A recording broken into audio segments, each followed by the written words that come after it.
สเสียงฮะ1 2 3โอเคมาเนาะมาแต่อาจไม่ชัดเนาะ ครับยังไม่ออกอากาศฮะพระอาจารย์ท่านยังอยู่ในห้องส่งอยู่ฮะเดี๋ยวสักครู่หนึ่ง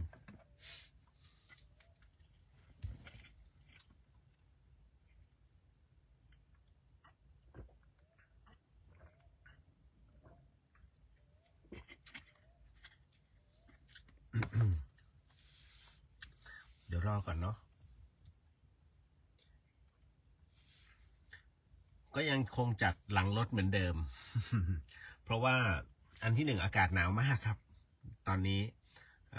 เชิงดอยสุเทพอันที่2ก็คือว่าในตัวเมืองน่าจะบริเวณคันคลองชลประทานนะฮะเขาก็จะมีงานก็จะมีเสียงดนตรีเนี่ยมันจะดังมากคือโดยปกติถ้าเป็นกลางวันเนี่ยนะอากาศมันลอยตัวมันก็จะไม่ดังแต่พอกลางคืนปุ๊บอากาศมันหดตัวลงมาคราวนี้เสียงมันวิ่งทางตรงไงมันก็จะยิงเข้าดอยสุเทพ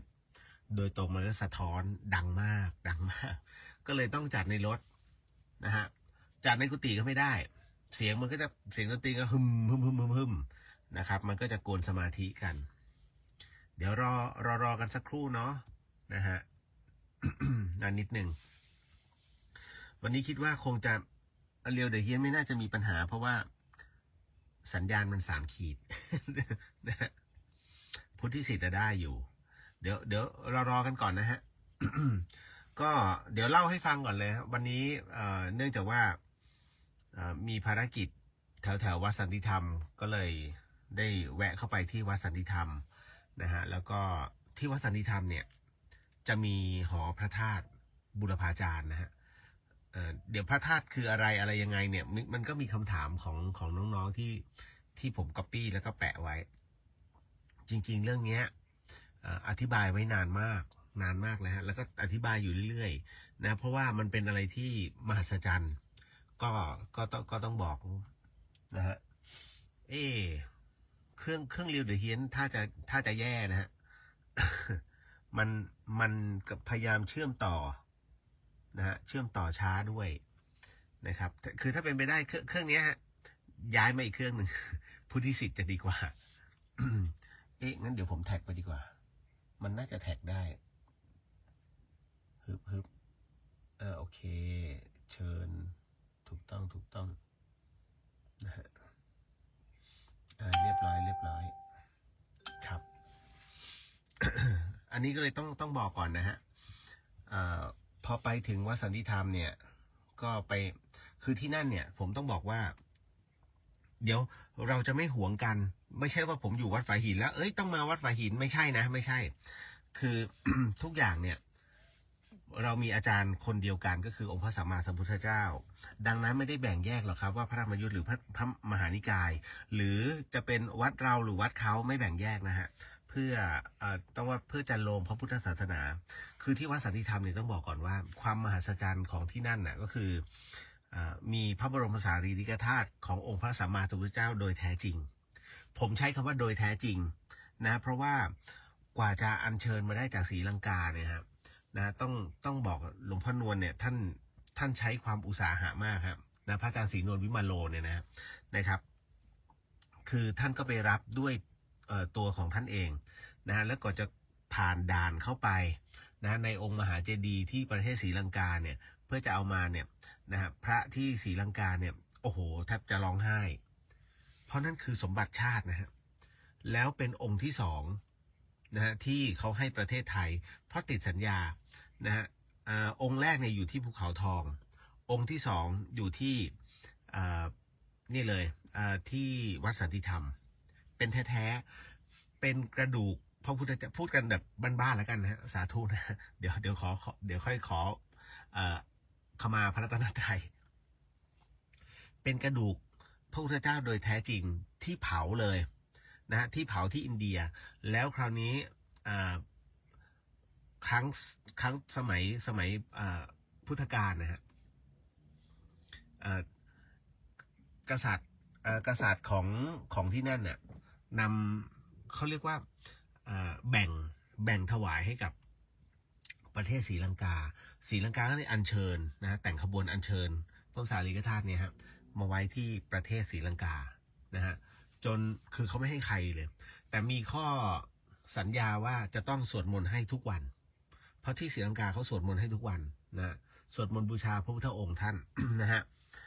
ก็เลยได้มีโอกาสไปแล้วก็ผมขึ้นไปที่หอบุรพาจารย์นั่นแหละครับก็ไปดูครูบาอาจารย์เนาะคือเข้าไปเนี่ยพลังเยอะมากพลังของครูบาอาจารย์พลังบารมีอ่ะ คือเราไปดูเนี่ยพูดง่ายๆเลยไปดูกระดูกไปดูกระดูกพ่อแม่ครูบาอาจารย์ที่มรณภาพไปแล้วหรือตายไปแล้วอ่ะนะไปดูกระดูกเพื่อที่เราจะได้เห็นว่าทำไมกระดูกจึงแปลสภาพได้นะฮะจากที่เป็นแคลเซียมเป็นหินปูนเนี่ยนะฮะและแปลเป็นเกล็ดเป็นเม็ดๆนะทำไมจึงเป็นอย่างนั้นได้นะฮะมันก็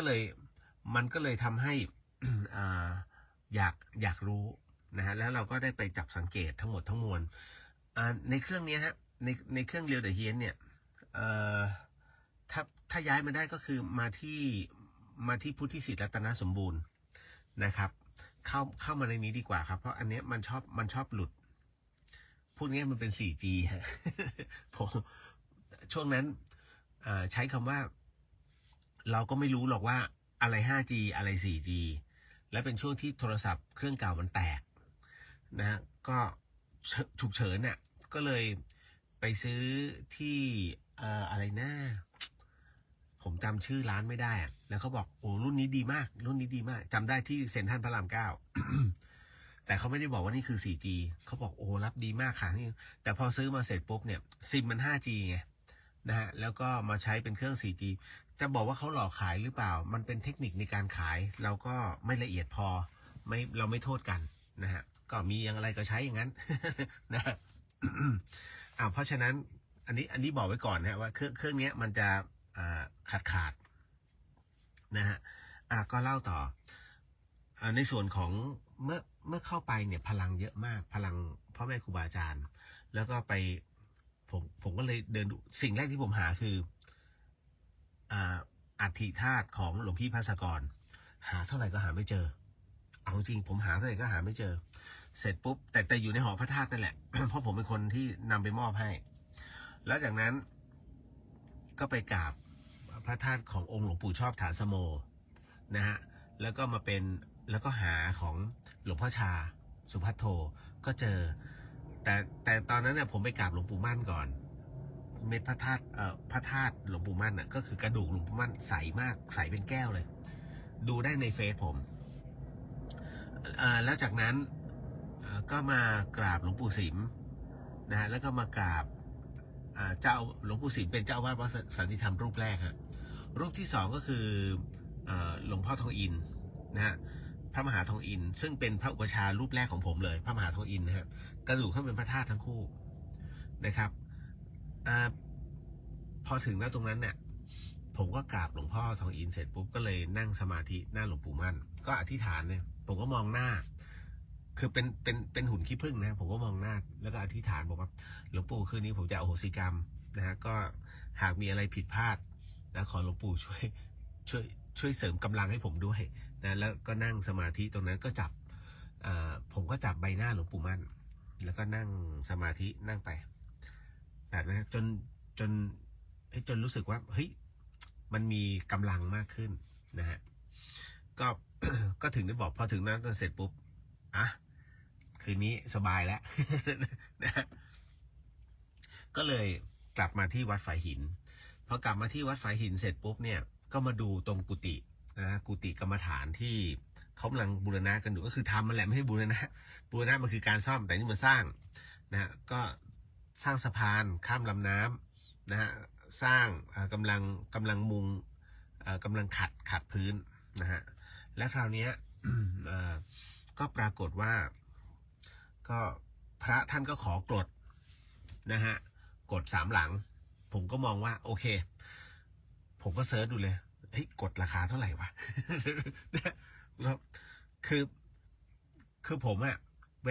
ลาเราจะทำหลายๆท่านจะรู้ใช่ไหมเวลาผมทำอะไรเนี่ยผมจะไม่ได้มาบอกบุญเผื่อมาเก็บสะสมหรืออะไรไม่เลยแค่ไหนแค่นั้นอย่างน้อยถ้ามันเกินมาเนี่ยมันเกินมา500-600เนี่ยผมก็จะจัดซื้อไอ้นู่นไอ้นี่นำถวายวัดฝายหินไปพอเสร็จปุ๊บเราก็กด3 หลังมันราคาเท่าไหร่วะก็หาราคา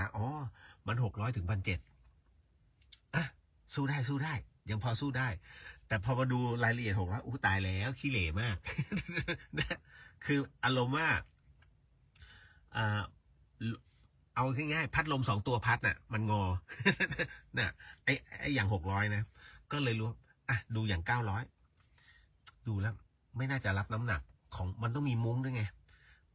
รับหนักมุ้งไม่ไหวแน่ไอ้ก้านหักแน่ๆก็เลยมาดูชุด1,700พอมองตรงชุด1,700เสร็จปุ๊บพอทนคือถ้าของดีจริงๆคูณมัน3,000 กว่าไม่ไหว นะก็เลย และอย่างหนึ่งผมก็มานั่งพิจารณาว่าพระเวลาท่านออกจาริกเนี่ยนะฮะธุดงค์แปลว่าอยู่กับที่ถูกฮะพระธุดงค์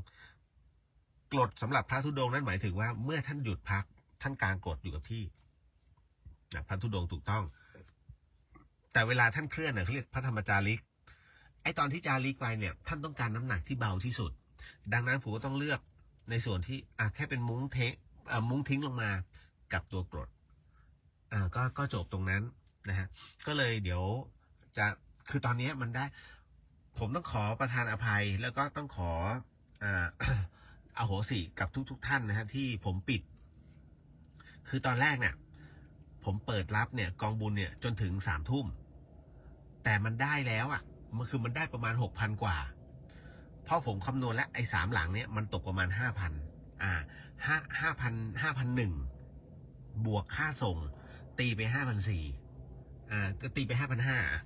นั่นน่ะคือมันเกินแล้วไงพอมันเกินผมก็ปิดเลยนะจะมาอยู่แช่ทำแอลอะไรก็เลยบอกว่าขออนุญาตปิดนะฮะตรงนี้นะคือเมื่อได้แล้วต้องปิดไม่ใช่ว่าเฮ้ยจะต้องปล่อยให้มันถึงเวลาคือมันถึงเวลาเนี่ยมันไม่มีปัญหาหรอกหลายๆท่านก็จะช่วยแหละแต่เรามีความรู้สึกว่าจะเปิดเพื่ออะไรในเมื่อมันได้แล้วถูกไหมฮะแต่ที่อื่นไม่รู้ไงแต่ว่าที่ฝายหินเนี่ยทำแบบนี้เมื่อได้ตามเลยต้องปิดทันทีจบนะตรงนั้นเพราะมันให้จบเป็นงานนะท่านจะเห็นว่าไม่เปิดเป็นกองบุญสังเกตไหมฮะไม่มีตรงไหนที่เป็นกองบุญเลยของวัดฝายหินเวลาทำตรงนี้ฮะหลายๆท่านสังเกตนะฮะท่านก็ยังบอกเลยท่านก็สอนผมว่าเนี่ยเป็นกองบุญอย่างนั้นเป็นกองบุญอย่างนี้มันจะได้ตามไอ้นั่นเขาเรียกเก็งกำไรไม่ใช่วัดนะฮะท่านรู้ไหมกองบุญคือการเก็งกำไรนะฮะมันไม่มีหรอกฮะว่าเสาต้นนี้ราคา100,000มันไม่ถึงนะเขาเรียกการเก็งกำไรนะตรงนี้แล้วหลายๆคนเนี่ยตกเป็นเหยื่อเพราะฉะนั้นให้ช่างตีราคาเลยแค่ไหนแค่นั้นเมื่อช่างตีราคาแล้วอาจจะต้องเผื่อขึ้นมาอีกหน่อยนึงเพราะช่างจะตีราคาเนี่ยโดยประมาณแต่พอทำจริงๆปุ๊บมันจะมีงอกให้งอกมานิดเดียวไม่ต้องไปเยอะมากนะฮะไม่พอค่อยมาว่ากันใหม่ผมจึงไม่ตั้งเป็นกองบุญแล้วก็พอเวลาให้ทำบุญ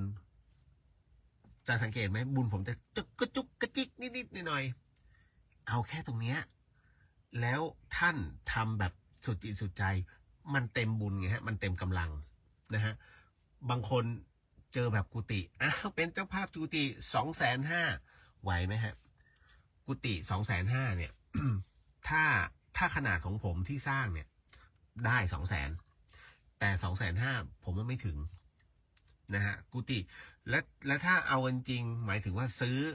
อแล้วสร้างกันเองเนี่ยผมมองว่าประมาณ70,000ต่อหลังนะฮะเพราะหลังเนี้ยตอนนี้มัน20,000 กว่าอันเนื่องมาจากว่ามันไม่พอหรอกเปิด2 รอบถูกไหมฮะแล้ว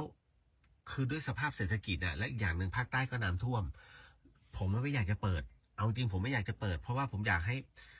ไปเทกองบุญตรงนั้นก่อนไปช่วยเหลือกันก่อนแล้วมีโอกาสก็ให้กลับมาทำบุญนะตรงนี้อันนั้นจริงแต่พอหลายๆท่านทักท้วงมาเปิดก็ได้พอเปิดมาเนี่ยเสร็จปุ๊บแล้วผมเป็นอะไรที่ไม่อยากจะเปิดซ้ำซาก ครั้งที่สองได้แค่ไหนแค่นั้นพอมาคำนวณเสร็จปุ๊บโอเคได้ค่าเหล็ก ได้ค่าเหล็กพอได้ค่าเหล็กแล้วเอาไงต่อปรึกษาพระอาจารย์นี่ไงของเก่าเราก็มีไอ้นู่นนี่ก็เอาไปผสมสิไม้เราก็มีผมก็ลืมนี้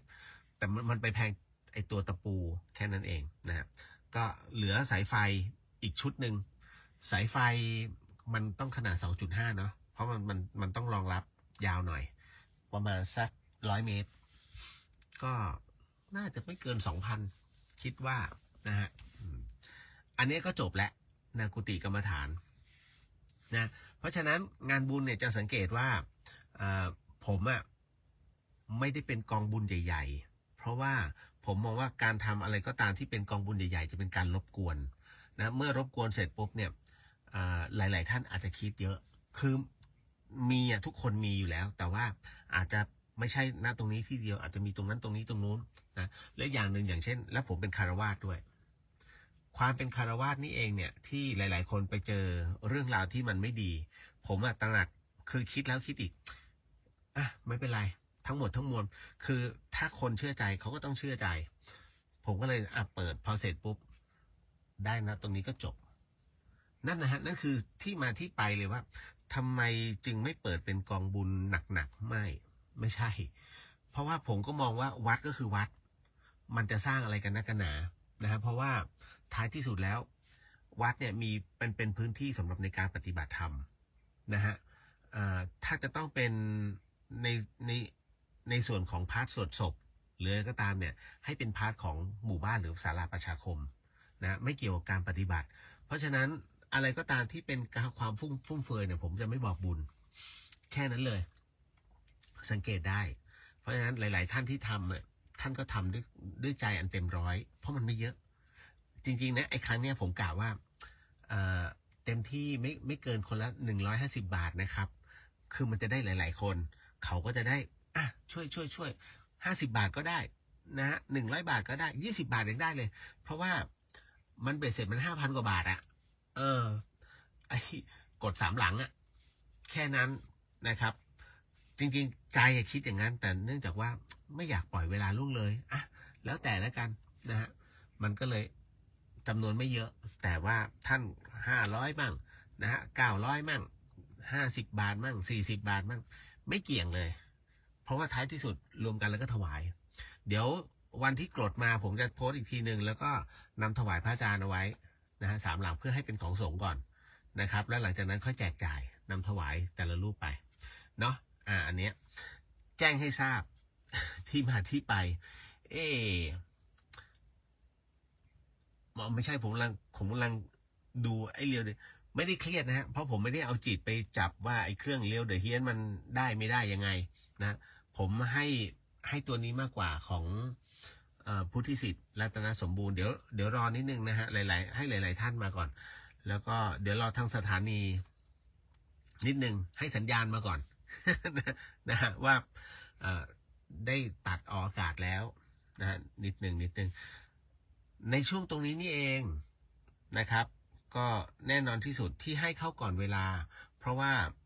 ก็ต้องย้ำเตือนนิดนึงนะครับว่าอยากจะให้ท่านได้เตรียมตัวเตรียมใจแหละในส่วนของที่จะต้องทำอโหสิกรรม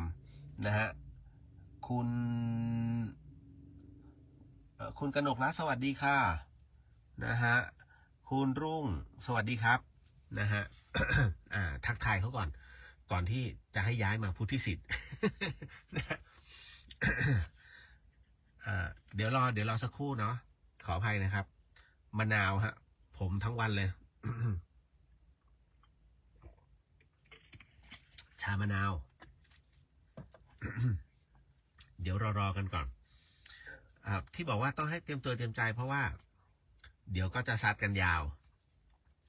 นะวันนี้ท่านใดที่ถือศีล 8อยู่แล้วโมทนาสาธุท่านใดที่ศีล 5นะครับ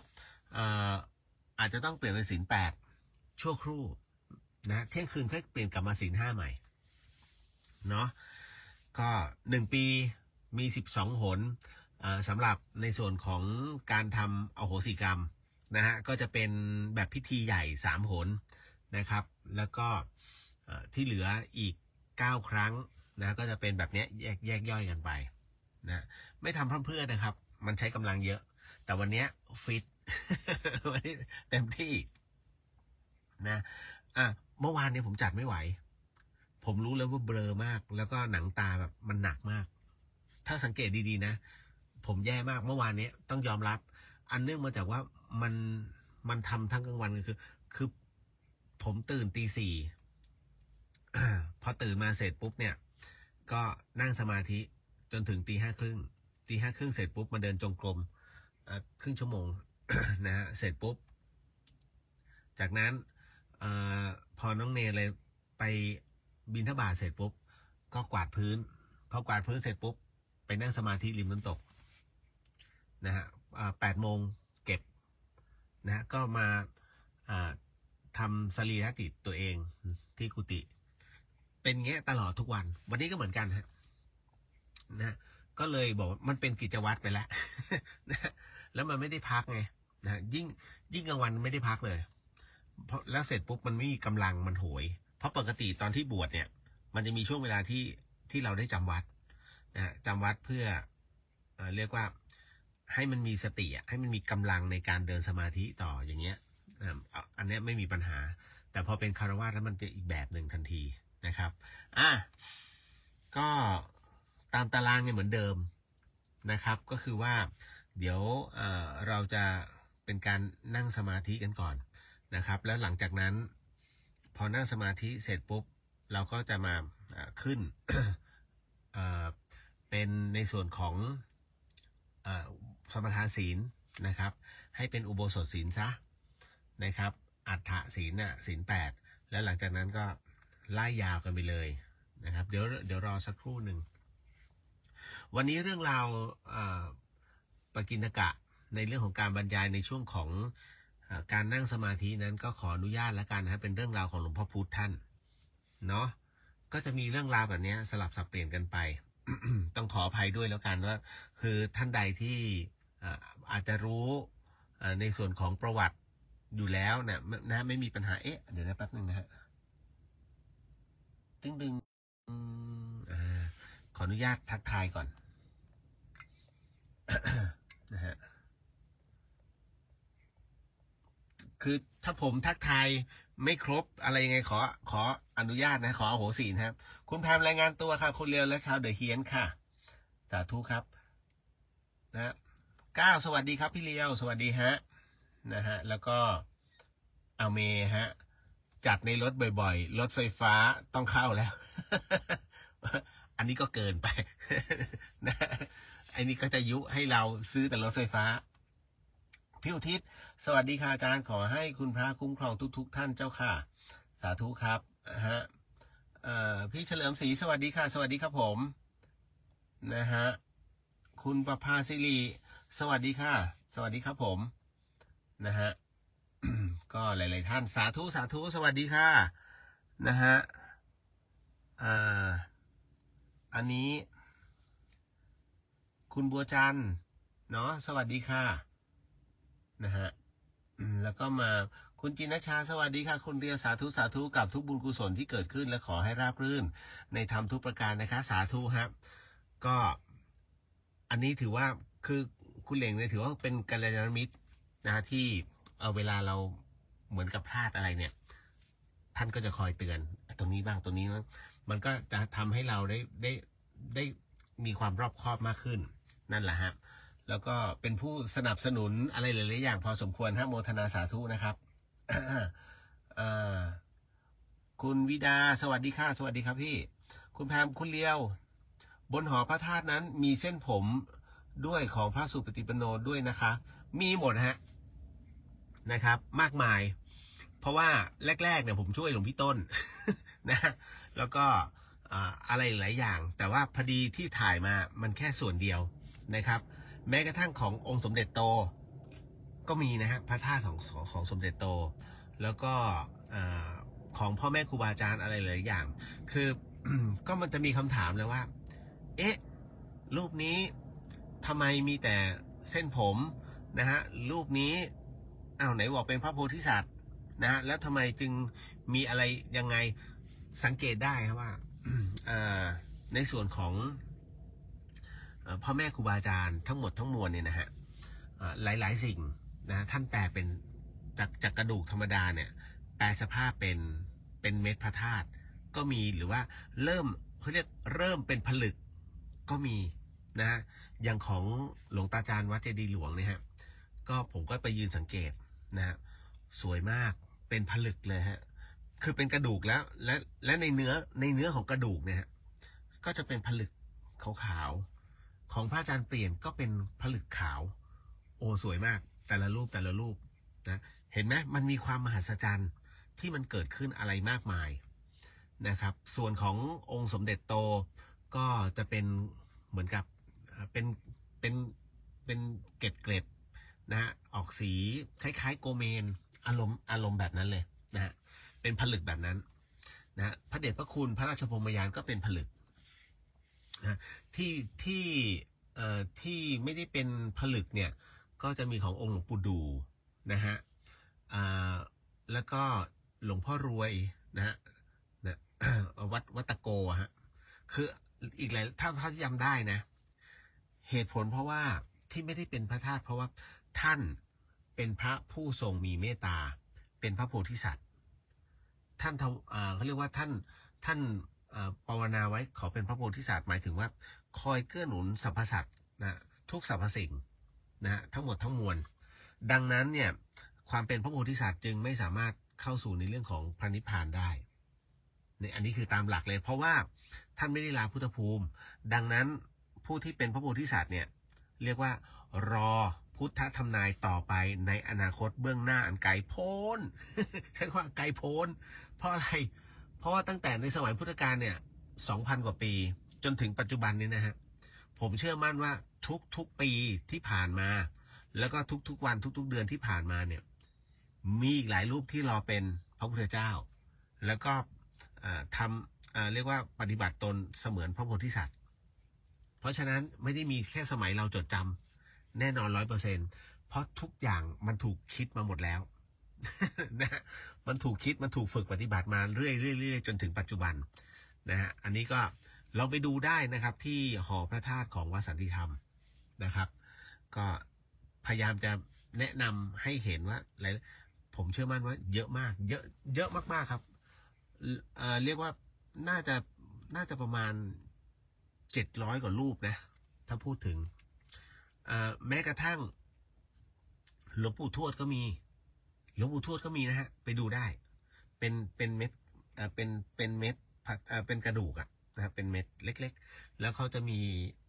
แว่นขยายให้ส่องลองดูฮะเราศึกษาเพื่อเป็นความรู้แล้วก็ให้มันประทับใจให้กลิ่นอายของบุญเนี่ยมันเข้าไปข้างในแล้ววันนี้พอนั่งสมาธิเนี่ยโอ้กลิ่นดอกไม้มาตลอดเลยนะฮะคือถือว่าดีมากเลยนะฮะวัดสันติธรรมครับจังหวัดเชียงใหม่นะคุณธนวัฒน์สวัสดีครับพี่เลียวรายงานตัวแล้วครับ สวัสดีครับนะฮะคุณทันไหมทันฮะพี่นพพวันสวัสดีครับคุณเลียวสวัสดีครับผมนะพี่สุวรรณยาสวัสดีค่ะนะฮะ คุณสุทธินีคุณยุ้ยนะฮะสาธุบุญค่ะโมทนาสาธุนะครับคุณจีนใช่ค่ะหาเท่าไหร่ก็หาไม่เจอครั้งที่ไปด้วยเวลาจำกัดของหมู่คณะที่ไปด้วยนั่นคือสาเหตุที่เคยน้อมขอให้ทำรูปท่านติดด้วยอ๋อจริงๆเจอแล้วฮะคือผมก็ไปดูวันนี้ผมก็ถ่ายมาสังเกตเดี๋ยวดูได้ฮะแต่ไม่มีรูปผมเคยถามหลวงพี่ต้นว่าหลวงพี่ทำไมไม่มีรูปหลวงพี่ภัตรกรล่ะผมส่งให้หลายรูปแล้วหลวงพี่บอกใจเย็นล็อตเนี้ยยังไม่มีเขาเรียกว่าอะไรนะรอผู้ทำบุญคือรอคนที่เขาทำเนี่ยไอตัวล็อกเก็ตที่เป็นภาพเนี่ยฮะนะเขาภาวนาทำบุญก่อน ถึงจะทำได้นะรู้สึกว่าหลวงพี่ต้นบอก 2,500 นะเพียงแต่ว่าผมก็ไม่รู้เขารออะไรนะแต่ไม่ใช่หลวงพี่ภัตรกรรูปเดียวนะหลายรูปเหมือนกันที่ยังไม่ได้ขึ้นเป็นรูปนะฮะตรงนั้นเป็นล็อกเก็ตนะฮะนะที่วัดฝายหินก็มีฮะหลวงพี่ภัตรกรนะฮะโดยเฉพาะ แต่ที่วัดฝายหินจะเห็นเป็นเม็ดพระธาตุง่ายกว่าที่วัดสันติธรรมก็ขึ้นเป็นเม็ดนะครับ แล้วก็ในรอยกระดูกของหลวงพี่อ่ะก็ขึ้นเป็นเม็ดพระธาตุเช่นกันอันนี้ก็เลยต้องบอกไว้ก่อนเนาะนะฮะใครจะบอกว่าพระนักเทศไม่สามารถจะอะไรล่ะเหมือนกับไปถึงฟากฝั่งได้ไม่จริงนี่เลย โอ้ผมเนี่ยภูมิใจมากในการนำเสนอพระพี่ชาย นะโอ้ยเป็นเกียรติประวัติแห่งวงตระกูลมาก นะเอาล่ะก็พร้อมแล้วเนาะอันนี้ที่ผมพูดเพื่อให้ท่านได้เตรียมตัวก่อนนะฮะเพราะเดี๋ยวหลังจากนี้ไปเราก็จะมานั่งสมาธิกันนะแค่ไหนแค่นั้นกันเนาะนะครับเพราะว่าเดี๋ยวจะเริ่มจริงๆก็อีก10 กว่านาทีก็เล่นเลย นิดหนึ่งกติกาเหมือนเดิมนะฮะเมื่อเรานั่งเมื่อเราเริ่มเข้าสู่พิธีเนี่ยในช่วงแรกท่านจะกระดุกกระดิกจะเข้าห้องน้ำไม่มีปัญหาแต่เมื่อไหร่ก็ตามที่ในช่วงของอโหสิกรรมเนี่ยฮะเป็นการประกาศอโหสิกรรมเนี่ยนะฮะขอเมตตาอย่าลุกไปไหนนะครับคือถ้าลุกไปแล้วเนี่ยมันเป็นจริงๆมันเป็นสิทธิของท่านแต่มันจะไม่ได้ผลนะเพราะว่าผมก็ต้องใช้กำลังทั้งหมดเนี่ยทั้งหมดทั้งมวลเป็นตัวผ่านให้ผมไม่ใช่ร่างทรงเดี๋ยวจะบอกก่อนว่าการขออโหสิกรรมไม่มีร่างทรงนะเดี๋ยวจะเข้าใจผิดมึงร่างทรงก็ไม่ใช่นะฮะเพราะอันเนี้ยผมแค่เป็นผู้อธิษฐานต่อนะว่าจะให้อโหสิเขาไหมนะฮะเพราะว่าท้ายที่สุดแล้วเนี่ยผู้ที่เข้านะตรงเนี้ยเขาให้อโหสิท่านแล้วถ้าท่านไม่ให้อโหสิท่านก็ติดกรรมกันอยู่งั้นนะแต่ตัวที่ผู้อโหสินั้นเขาพ้นทุกข์ไปแล้วท่านอยากจะเก็บทุกข์ไม่มีปัญหาเรื่องของท่านนะท่านไม่ได้ผุดไม่ได้เกิดเป็นเรื่องของท่านนะเพราะฉะนั้นผมมีหน้าที่แค่ตรงนี้ไม่ได้มีอะไรไปมากมายไปกว่านี้นะฮะเพราะฉะนั้นในเรื่องของการทำอโหสิกรรมเป็นเรื่องที่ถูกต้องตามพระบรมพุทธานุญาตขององค์พระสัมมาสัมพุทธเจ้าไม่มีตรงไหนที่เป็นไสยศาสตร์แล้วก็ไม่มีตรงไหนเนี่ยที่ทำให้เกิดความที่เรียกว่าเฮ้ยเสื่อมเสียกับพระพุทธศาสนาไม่มีมันคือการขอโทษละคุณนะฮะอโหสินะฮะอโหสิให้อโหสิขออโหสิมันคือการขอโทษซึ่งกันและกันเพียงแค่ในเนื้อหาเนี่ยผมต้องบอกว่ามันเป็นเนื้อหาเดียวที่ละเอียดมากที่สุดในประเทศไทยแล้วนะฮะในโลกเลยอะตอนนี้เหลือผมแค่คนเดียวเพราะพระอาจารย์กบทำนิดเดียว บอกมันเยอะไปไม่เอา เอาโอเคงั้นเดี๋ยวผมสืบต่อของเก่าเพราะฉะนั้นเนี่ยในส่วนของตรงนี้นะฮะของการทำอโหสิกรรมจึงแยกย่อยออกไปนะว่าใครที่ทำอะไรเอาไว้นะคือเป็นพ่อเป็นแม่เป็นพี่เป็นน้องนะคู่ผัวตัวเมียทั้งหมดมันอยู่ในนี้ทั้งหมดเลยดังนั้นเนี่ยในส่วนตรงนี้นี่เองนั่นคือเนื้อหาของการทำอโหสิกรรมนะครับแต่ทั้งหมดทั้งมวลมันก็ยังแฝงอะไรมากมายนะที่มันยังคงเรียกว่าให้ในสิ่งที่ท่านคิดว่าเฮ้ยมันจะเป็นไปได้เหรอมันก็แล้วแต่บางคนก็ได้ผลบางคนก็ไม่ได้ผลบางคนมันมีบางอย่างที่ค้างคาหลวงพี่ท่านบอกไว้ว่าอย่าได้เว้นวรรคใครเอาไว้ในจิตนะฮะข้าพเจ้าขอให้อโหสินะฮะทั้งหมดทั้งมวลยกเว้นนางคนนั้นนะฮะนายคนนี้แล้วท่านคิดว่าไอ้คนนั้นเนี่ยนะฮะมันจะยกเว้นใครมันก็จะยกเว้นท่านเหมือนกันนะเพราะฉะนั้นไม่ต้องไปยกเว้นให้ไปเลยฮะมันเป็นไปตามหน้าบุญนะฮะคือถ้าเราไปติดสิ่งใดสิ่งหนึ่งนะฮะไม่ว่าจะเป็นใครก็แล้วแต่รู้สึกเราแค้นมันมากชาตินี้กูจะไม่ให้อโหสิเลยเชื่อไหมท่านจะได้สิ่งนั้นณบัดนาวไม่ให้อภัยไม่ให้อโหสิซึ่งกันและกันแต่ท่านปัจจุบันไม่อยากเห็นหน้าซึ่งกันและกันใช่ไหมตัวบุญสัมพันธ์กรรมสัมพันธ์เนี่ยมันจะทำให้ท่านเนี่ยเกิดมาร่วมกันไม่เป็นพี่เป็นน้องก็เป็นพ่อเป็นแม่ไม่เป็นพ่อเป็นแม่ก็เป็นเพื่อนซึ่งคอยหักเหลี่ยมกันนะหรือไม่ก็จะเรียกว่าเอาง่ายเป็นคู่ผัวตัวเมียกันจริงๆเพราะมันมีบางอย่างที่มันไปผูกพันด้วยจิต มึงแค้นกูกูแค้นมึงเรียบร้อยเลยเกิดใหม่ร่วมกัน เอาไหมล่ะอารมณ์นี้เพราะมันจะเป็นไงฮะมันเป็นบุญสัมพันธ์เพราะฉะนั้นท่านถึงได้บอกว่าโอโหสิไปถ้าไม่อยากเกิดนะฮะร่วมกับเขาโอโหสิไปนะแล้วมันก็จะเขาเรียกมันจะเป็นแม่เหล็กคนละขั้วเลยอีกคนหนึ่งไม่ให้โอโหสิอีกคนให้โอโหสิเพราะนั้นนะต่างคนต่างไปเอาล่ะอันนี้ก็ทั้งหมดทั้งมวลนะฮะที่มาที่ไปนะฮะผมถือว่าตรงนี้ทำเสร็จสิ้นสมบูรณ์โดยหลวงพี่ภัสกรมอบหมายให้จบแล้วฮะนั่นคือสมบัติอีกชิ้นนึงที่ท่านทิ้งเอาไว้นะครับเอาล่ะ พร้อมเนาะพร้อมไหมฮะถ้าพร้อมแล้วเดี๋ยวขออนุญาตนะครับ เราจะมาเริ่มกันเลยเนาะ หรือจะต้องรอสถานีผมกำลังรอสัญญาณจากพระอาจารย์อยู่นะครับว่าเดี๋ยวท่านก็จะบอกว่าได้เลยออนแอร์แล้วนะครับไม่เป็นไรเราจะมานั่งสมาธิก่อนแล้วเดี๋ยวทางบ้านค่อยว่ากันนะฮะทางบ้านค่อยว่ากันในส่วนของที่จะต้องมาทำโอโหสิกรรมนะฮะถ้าพร้อมแล้วนะครับเอานั่งเลยฮะ นั่งนิ่งๆเลยเนอะเดี๋ยวจะเริ่มแล้วขออนุญาตนะครับขอเป็นตัวแทนทุกท่านเลยนะครับให้ท่านน้อมจิตน้อมใจตามแล้วหลังจากนั้นตรงไหนก็ตามที่ผมบอกว่าให้ท่านกล่าวตามให้ท่านกล่าวนะฮะผมจะเป็นผู้นำให้สาธุครับเริ่มเนาะ เอานั่งดีๆนะครับพร้อมนะ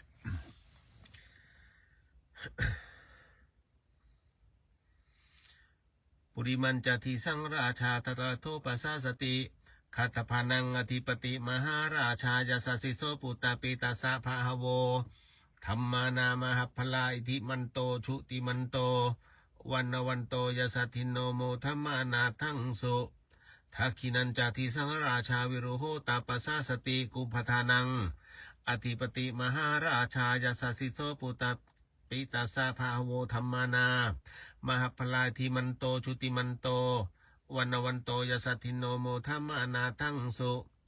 ปัจฉิมันจติสังราชาวิรูปโคปัสสสตินาคานังอธิปติมหาราชายาสสิโสปุตตปิตาสะภาโวธรรมานามหัพพลาทิมันโตชุติมันโตวันโตยสัทธิโนโมธรรมานาทังสุอุตรัญจติสังราชากุเวโลตาปัสสสติยาคานังอธิปติมหาราชายาสสิโสปุตตปิตาสะภาโวธรรมานามหัพพลาทิมันโตชุติมันโตวันโตยสัทธิโนโมธรรมานาทังสุ ปุริมาทิสังธราโททากิเนนาวิโลหโกปาชิเมนาวิรูปโคกุเวโรตรังติสังจัตตารโรเตมหาราชาสมันตาจตุโรทิสาทัทลมานาทังสุ ต่อไปนะฮะก็เดี๋ยวเราจะว่าด้วยคำบูชาพระรัตนตรัยนะฮะณตรงนี้ โยโสภควาระหังสัมมาสัมพุทโธสวากขาโตเยนะภควตาธัมโมสุปฏิปันโนยาสาภควโตสาวกสังโฆตามยังภควันตังสัทธัมมาสสังฆังอิเมหิสการเรหิยะธาระหังอโรปิเตหิอภิปูชยามะสาธุโนพันเตภควาสุจิราปารินิพุโตปิปัจฉิมาชนะตานุกัมปมานาสาอิเมสการเรทุกตาปันนาการภูเตปฏิคันหาตุอัมหากังทีคารตังหิตายาสุขายา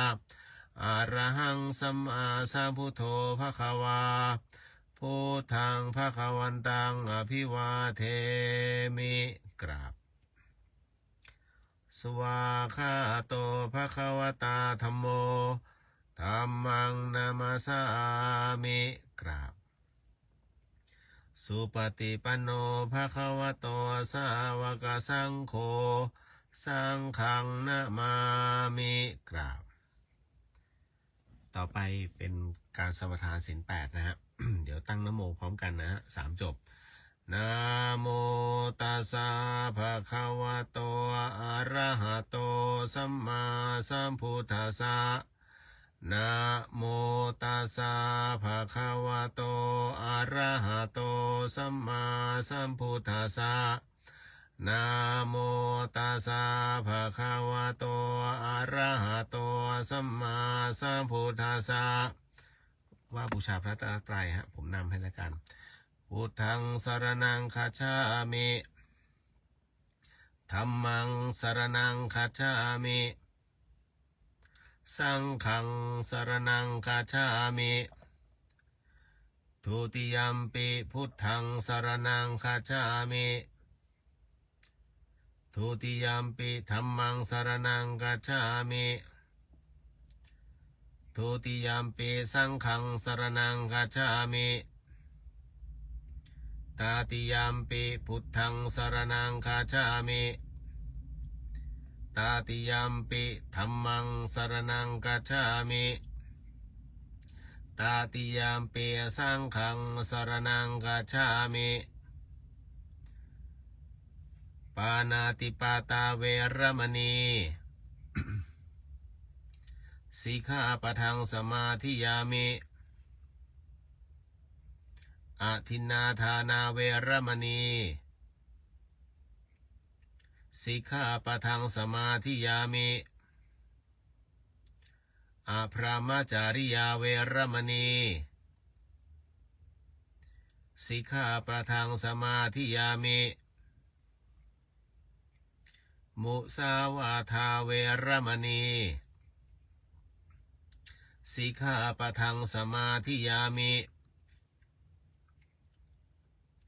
สุราเมรยมัชฌปมาทฐานา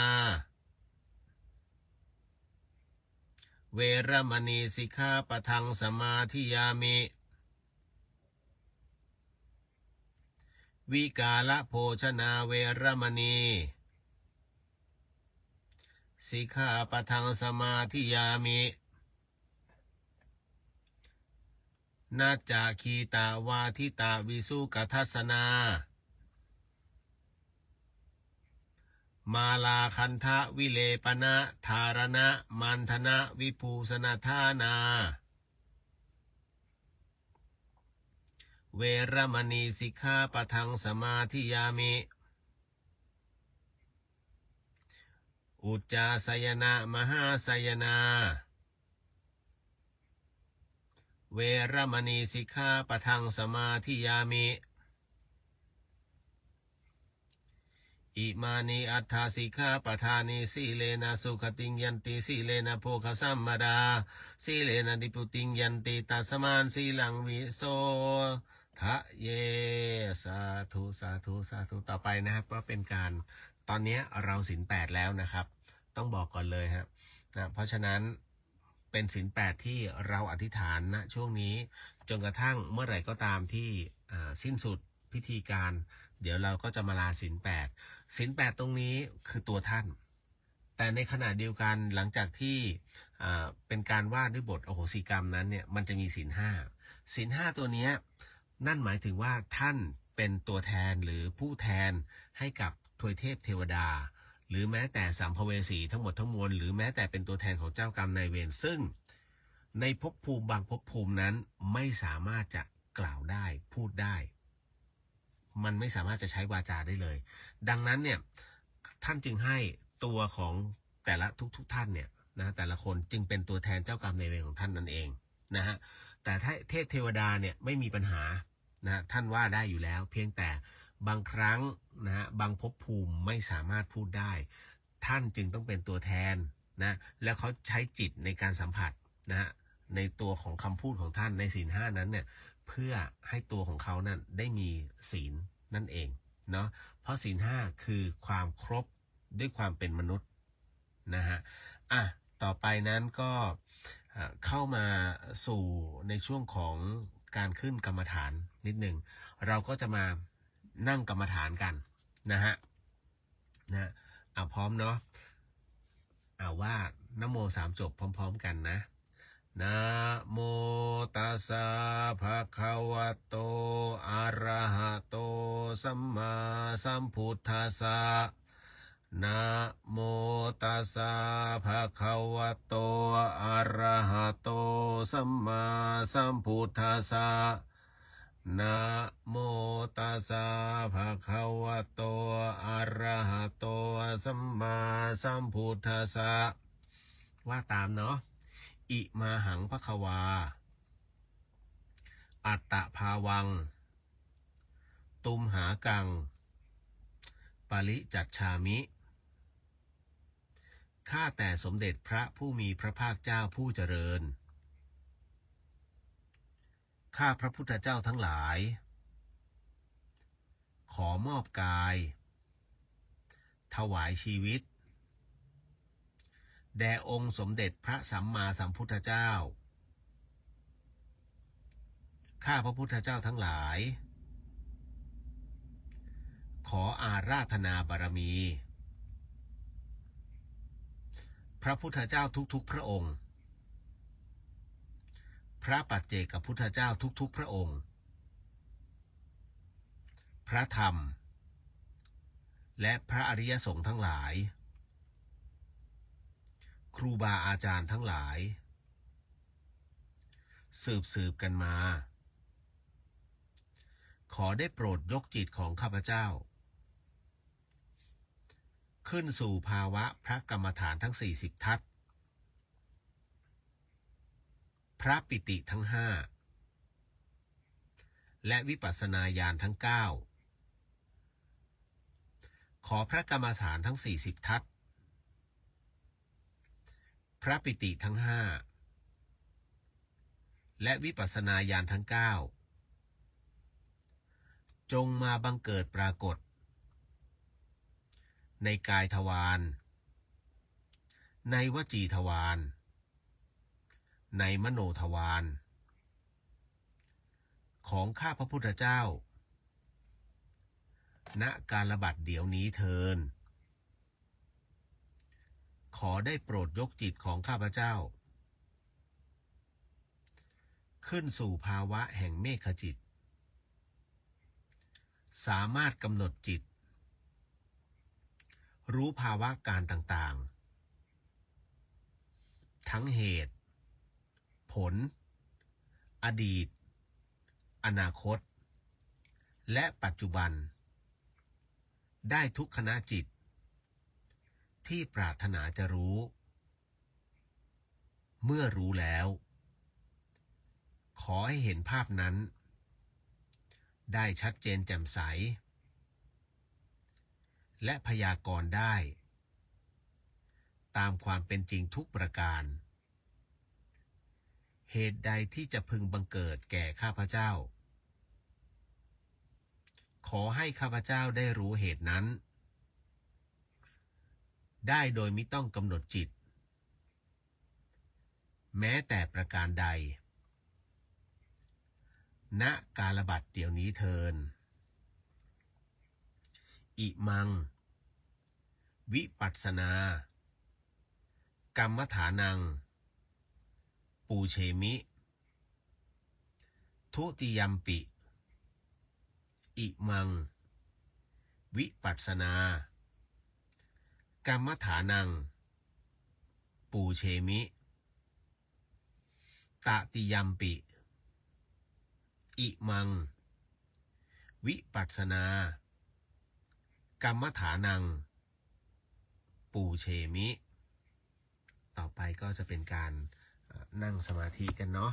นะฮะก็เป็นประจำทุกๆครั้งไปนะฮะเพราะด้วยในสมาธินั่นเองนะจะเป็นการเคลียร์จิตให้นิ่งให้ว่าง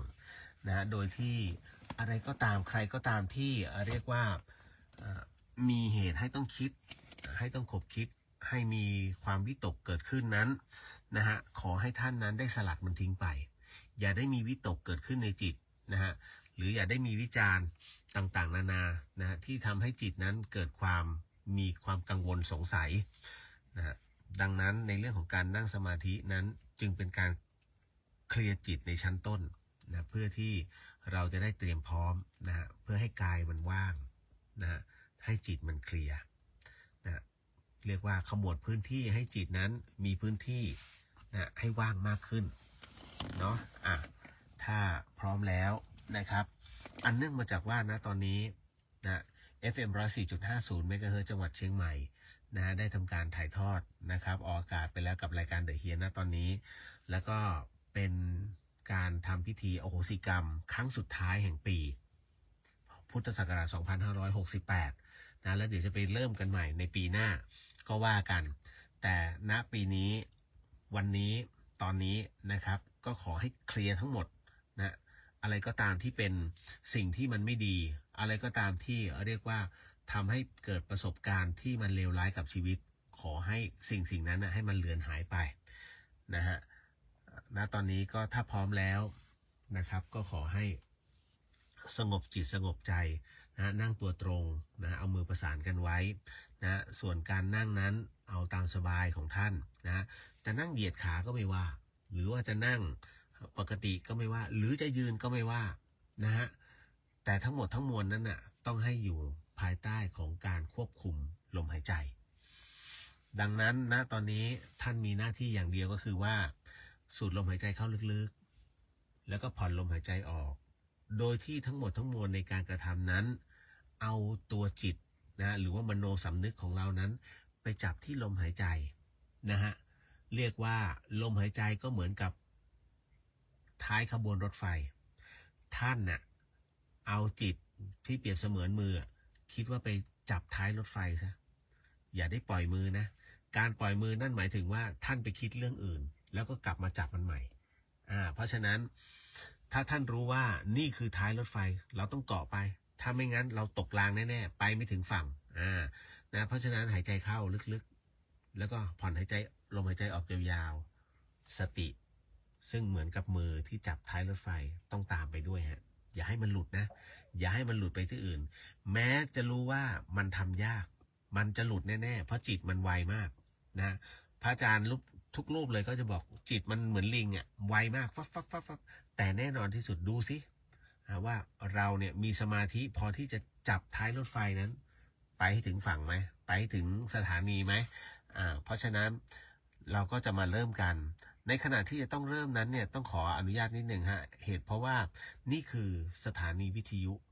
นะครับผมไม่สามารถจะปล่อยให้พื้นที่ของสถานีนั้นเรียกว่าอยู่ในช่วงของเดดแอร์ได้จึงขออนุญาตแล้วกันนะครับนำเอาเรื่องราวของพระเดชพระคุณหลวงพ่อพุทธฐานิโยนะฮะก็จะมาเป็นปกิณกะธรรมในการเล่าไปด้วยนะฮะเพราะฉะนั้นก็ขออนุญาตแล้วกันนะฮะถ้าพร้อมแล้วค่อยๆหลับตาลงครับหลับตาลงสูดลมหายใจเข้าลึกๆนะฮะแล้วก็ผ่อนลมหายใจออกยาวๆนะฮะสูดลมหายใจเข้าลึกๆผ่อนลมหายใจออกยาวๆนะฮะท่านที่กำลังเปิด FM 104.50 เมกะเฮิรตซ์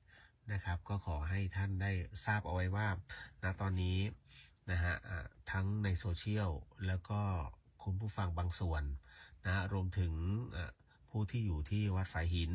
นะบริเวณรอบๆทั้งหมดทั้งมวลนะครับบัดนี้ก็ได้เริ่มทำสมาธิแล้วณตอนนี้นี่เองนะฮะก็ขอเชิญเหล่าสรรพสัตว์สรรพวิญญาณที่รับรู้ทุกเรื่องทั้งที่อยู่ณบริเวณวัดฝายหินและก็อยู่บริเวณรอบๆที่อยู่ของท่านทั้งหมดทั้งมวลหากได้ยินแล้วก็มาร่วมนั่งกรรมฐานเช่นกันเนาะเพื่อเอาบุญในวันนี้ขึ้น15 ค่ำนะฮะถ้าพร้อมแล้วก็อยู่ในอาการของความสงบนิ่งในเรื่องของการนั่งสมาธิ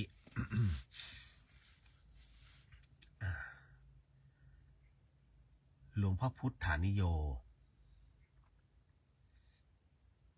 ก็ต้องบอกว่าโดยธรรมชาติของความเป็นอริยะก็ปรากฏตั้งแต่บรรลุพระโสดาบันพระสกิทาคามีมาจนถึงอนาคามีและก็มาจนถึงกระทั่งจิตนี้ละร่างนี้ไปสภาพจิตก็ยังเป็นพระโสดาพระสกิทาอยู่เฉพาะตัวรู้ที่อยู่ในจิตแต่อาการต่างๆนั้นยังไม่มี แต่เมื่อมาประสบเหตุการณ์ต่างๆแล้วภูมิความรู้ขององค์พระโสดาบันพระสกิทาคามีจึงค่อยบังเกิดขึ้นแต่นิสัยสัญชาตญาณแห่งการไม่ทำบาปพอเกิดขึ้นมาก็รู้เดียงสาขึ้นมารู้จักคำว่าบาปทันทีพระภูมิพระโสดา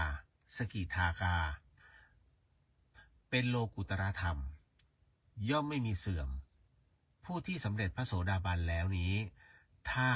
ยังไม่สำเร็จพระอรหันต์ในชาตินี้ตายไปแล้วก็จะมาเกิดอีกชาติหนึ่ง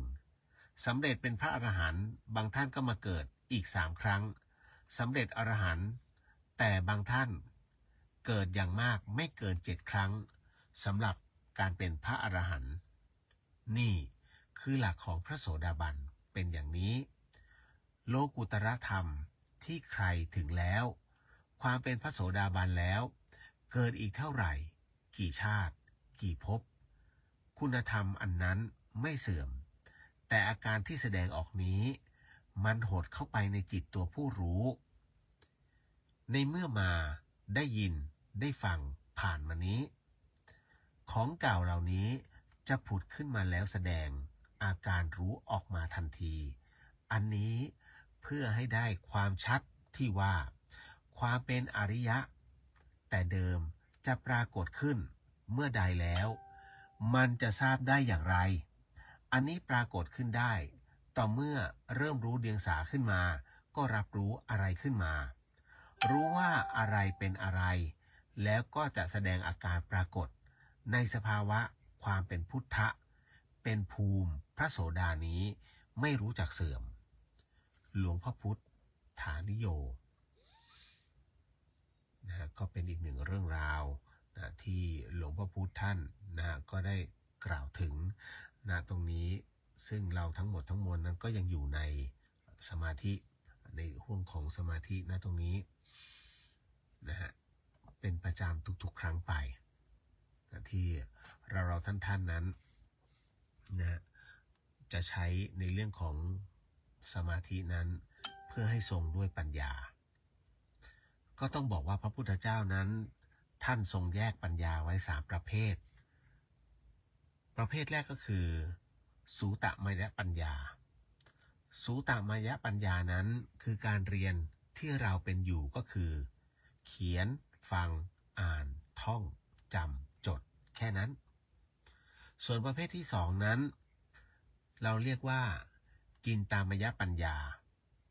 จินตามยปัญญาตัวนี้เนี่ยไม่ใช่จินตนาการแม้จะขึ้นต้นด้วยจินตานะแต่ไม่ใช่จินตนาการแต่มันคือจินตภาพที่เกิดจากการคิดค้นขึ้นมาใหม่แล้วก็เกิดประโยชน์ถ้ายกตัวอย่างก็เช่นโทมัส อัลวา เอดิสันคิดเรื่องหลอดไฟไอน์สไตน์คิดถึงในเรื่องของทฤษฎีสัมพันธภาพอะไรแบบนี้คือการคิดที่เลยไปกว่าตำราไม่ใช่จินตนาการแบบเพ้อเจ้อหรือว่านั่งฝันกลางวันและสุดท้ายประเภทที่เหนือกว่าทุกสิ่งก็คือภาวนามยปัญญาภาวนามยปัญญานั้นคือการพิจารณาเพ่งดูที่ลมหายใจดูการหมุนเวียนของลมของเลือดแล้วก็เรียกว่าทั้งหมดทั้งมวลนั้นสามารถให้รับรู้ได้อย่างเช่นพวกออร์แกเนลของคนนั้นสามารถรับรู้ขยายไปถึงซูเปอร์โนวาเลยก็ได้นะฮะก็ทั้งหมดทั้งมวลนะนี่คือเรื่องราวของปัญญานั่นเองก็หลายๆเรื่องนะฮะที่หลายๆท่านนั้นได้มีการสอบถามนะแล้วก็อยากจะรับรู้ในเรื่องของการเข้าสู่สมาธินะฮะอาการต่างๆนั้นมันเกิดขึ้นเป็นอะไรยังไงเดี๋ยวเอาไว้ในช่วงหลังก็จะเป็นการตอบถามกันนะฮะแล้วตอนนี้ก็ขอให้ค่อยๆถอนสมาธินะค่อยๆถอนสมาธิช้าๆนะฮะเชื่อไหมว่าท่านนั่งสมาธิ10 นาทีแล้วนะฮะก็ค่อยๆถอนสมาธินะครับค่อยๆขยับแข้งขยับขานะแล้วก็จากนั้นก็ค่อยๆสูดหายใจลึกๆแล้วก็ผ่อนลมหายใจยาวๆสัก2-3 ครั้งนะแล้วก็ค่อยๆผ่อนคลายจากนั้นก็ค่อยๆลืมตาค่อยๆลืมตา นะฮะ เรียบร้อยแล้วเนาะคุณผู้ฟังทางบ้านนะฮะคือถ้าท่านใดที่ทำแล้วก็โมทนาสาธุท่านใดที่อาจฟังมันคือรายการอะไรทำไมอยู่ๆให้ทำสมาธินะฮะคือทั้งหมดทั้งมวลเนี่ยฮะมันเป็นเสรีภาพทางด้านจิตใจและการกระทำดังนั้นถ้าเราอยากรู้ว่าความว่างเปล่าที่มันเคยเกิดขึ้นและทำไม่และเราไม่เคยจะเครียดเลยในสมัยก่อนนะมันหายไปไหนนะท่านลองทำตรงนี้ดูก็คือเป็นการเคลียร์จิตเบื้องต้นแล้วกันนะฮะตอนนี้ก็เป็นการอุทิศส่วนกุศลนะครับท่านใดที่ไม่สะดวกก็ให้น้อมจิตตามเนาะเอาละครับพนมมือเด้อต่อไปนะครับว่าตามนะฮะอิทางปุญญพลังผลบุญใดที่ข้าพเจ้าทั้งหลายได้บำเพ็ญมาแล้วณโอกาสนี้ข้าพเจ้าทั้งหลายขออุทิศส่วนกุศลนี้ให้แก่เจ้ากรรมนายเวรทั้งหลายที่เคยล่วงเกินมาแล้วตั้งแต่ชาติก่อนหรือชาตินี้ขอเจ้ากรรมนายเวรทั้งหลายจงโมทนาส่วนกุศลนี้จงขออโหสิกรรมให้แก่ข้าพเจ้าตั้งแต่วันนี้ตราบเข้าสู่พระนิพพานและข้าพเจ้าทั้งหลายขออุทิศส่วนกุศลนี้ให้แก่เทพเจ้าทั้งหลายที่ปกปักรักษาข้าพเจ้าและเทพเจ้าทั้งหลายทั่วสากลพิภพและพญายมราชขอเทพเจ้าทั้งหลายและพญายมราชจงโมทนาส่วนกุศลนี้ขอจงเป็นสักขีพยานในการบำเพ็ญกุศลของข้าพเจ้าในครั้งนี้ด้วยเถิดและขออุทิศส่วนกุศลนี้ให้แก่ท่านทั้งหลายที่ล่วงลับไปแล้วที่เสวยความสุขอยู่ก็ดีเสวยความทุกข์อยู่ก็ดีเป็นญาติก็ดีมิใช่ญาติก็ดีขอให้ท่านทั้งหลายจงโมทนาส่วนกุศลนี้พึงได้รับประโยชน์ความสุขเช่นเดียวกับข้าพเจ้าจะพึงได้รับณกาลบัดเดี๋ยวนี้เถิดผลและบุญใดที่ข้าพเจ้าทั้งหลายได้บำเพ็ญแล้วขอผลบุญนี้จงเป็นปัจจัยให้ข้าพเจ้าทั้งหลายได้เข้าถึงซึ่งพระนิพพานในชาติปัจจุบันนี้เถิดสาธุสาธุสาธุเอาละครับ ช่วงนี้เป็นช่วงผ่อนคลายให้ผ่อนคลายก่อนเพราะต่อไปจะเป็นการว่าด้วยบทอโหสิกรรมนะฮะก็ให้เวลา3 นาทีไปเข้าห้องน้ำห้องท่าเพราะว่าจะนั่งนานฮะอันนี้บอกเลยว่านั่งนานนะนิดหนึ่งนะครับ ให้โอกาสกันก่อนนะฮะคุณนัทศรีสาธุโมทนาบุญด้วยครับพี่เลียวโมทนาบุญนะครับนะฮะ นิดหนึ่ง ต้องให้โอกาสเพราะหลายๆท่านไงคือผู้สูงอายุผมเข้าใจนะฮะก็มีบ่อยฮะในการทำโหสิกรรมให้กับชาวต้นบุญธรรมสถานนะฮะก็นะฮะคุณพ่อคุณแม่ทั้งหลายก็เดี๋ยว อย่างนี้ผมขยับได้ไหมขยับมาได้ไม่มีปัญหานะแต่จิตท่านน่ะจะหลุดไปกับการขยับตัวนะฮะดังนั้นเนี่ยถ้าท่านขยับมัน คือตัวจิตมันไม่ได้ตั้งมั่นไงพอมันไม่ตั้งมั่นเนี่ยท่านก็อาจจะระลึกได้บ้างระลึกไม่ได้บ้างมันก็ดูด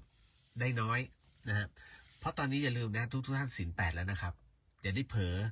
กินลูกอมกินได้ที่ไม่มีกากนะอารมณ์เดียวกับพระเลยนะฮะเผลอกินคุกกี้เรียบร้อยเลย หลุดนะฮะ แต่ก็อย่าไปซีเรียสเพราะว่า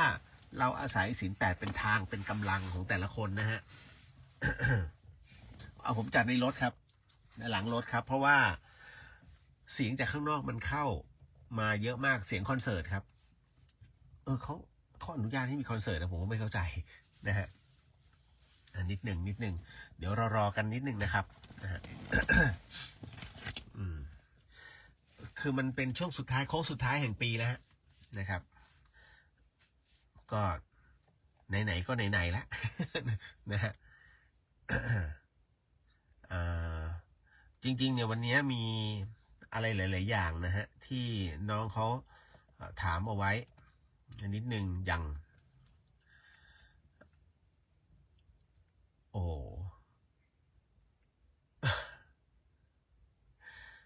ตายแล้วมีเรื่องความรักมาด้วยอ๋อเดี๋ยวมีเรื่องผีผมไม่บอกว่ามันเป็นเรื่องราวแบบไหนนะแต่ผมขอตำหนิน้องคนนี้ที่ส่งเรื่องนี้มาเดี๋ยวจะบอกให้ท่านต้องฟังก่อนแล้วจะรู้ว่าทำไมผมจึงต้องตำหนิน้องคนนี้นะฮะว่าอย่าได้เขียนมาแบบนี้ นะฮะมันดูตื่นเต้นแต่แบบมันหักหน้าดูเลยผมก็ปวดหัวนะฮะนิดนึงเดอะเฮียนไม่มีผีมันก็กระไรอยู่ถูกไหมแต่ผมอย่างที่บอกครับว่าเมื่อวานนี้มีคำถามหนึ่งที่น้องถามว่าพี่เลียวทำไมพี่เลียวไม่จัดผีคือเมื่อก่อนผมว่าผีจ๋าเลยนะเป็นเรื่องเล่านี่นู่นนั่นด้วยนะตรงเนี้ยฮะผมจัดมาคือถ้าปีนี้ถ้ารวมเดอะเฮียนกับภูโผเนี่ยปีนี้คือปีที่18ปีแล้วนะเอาง่ายๆผมหยุดเล่าเรื่องผีเนี่ยประมาณเกือบ4 ปีที่แล้วก็คือตั้งแต่หลวงพี่ภัสกรมรณภาพผมหยุดเลยนะฮะอันนี้คือเรื่องจริงตอนที่หลวงพี่ตอนที่พระอาจารย์ภัสกรยังไม่มรณภาพเนี่ยผมจะเล่าแต่เรื่องผีหลวงพี่ท่านจะบอกเลยนะว่าไอเนี่ยคุยกับผีทุกวันซึ่งผมก็ไม่ได้ปฏิเสธนะไม่ได้แบ่งรับแล้วก็ไม่ได้แบ่งปฏิเสธผมก็ยิ้มนะครับพอมันเป็นการพอหลังจากที่หลวงพี่ภัสกรท่านมรณภาพลงเนี่ยสิ่งหนึ่งซึ่งทำให้ผมมาฉุกคิดได้ก็ต้องยอมรับนะผมฉุกคิดเรื่องนี้ตอนหน้าโลงศพหลวงพี่ตอนที่เอาศพไปเก็บเอาไว้ฮะที่วัดมกุฏผมก็มานั่งนึกว่าผมได้ประโยชน์ตัวผมมาได้ประโยชน์อะไรกับเรื่องเล่าในเรื่องของวิญญาณแล้วคนฟังเนี่ยเขาได้อะไรกับเรื่องเล่าของวิญญาณมันทำให้ผมคิดตรงนั้นเลยนะฮะจนกระทั่งเราเองเนี่ย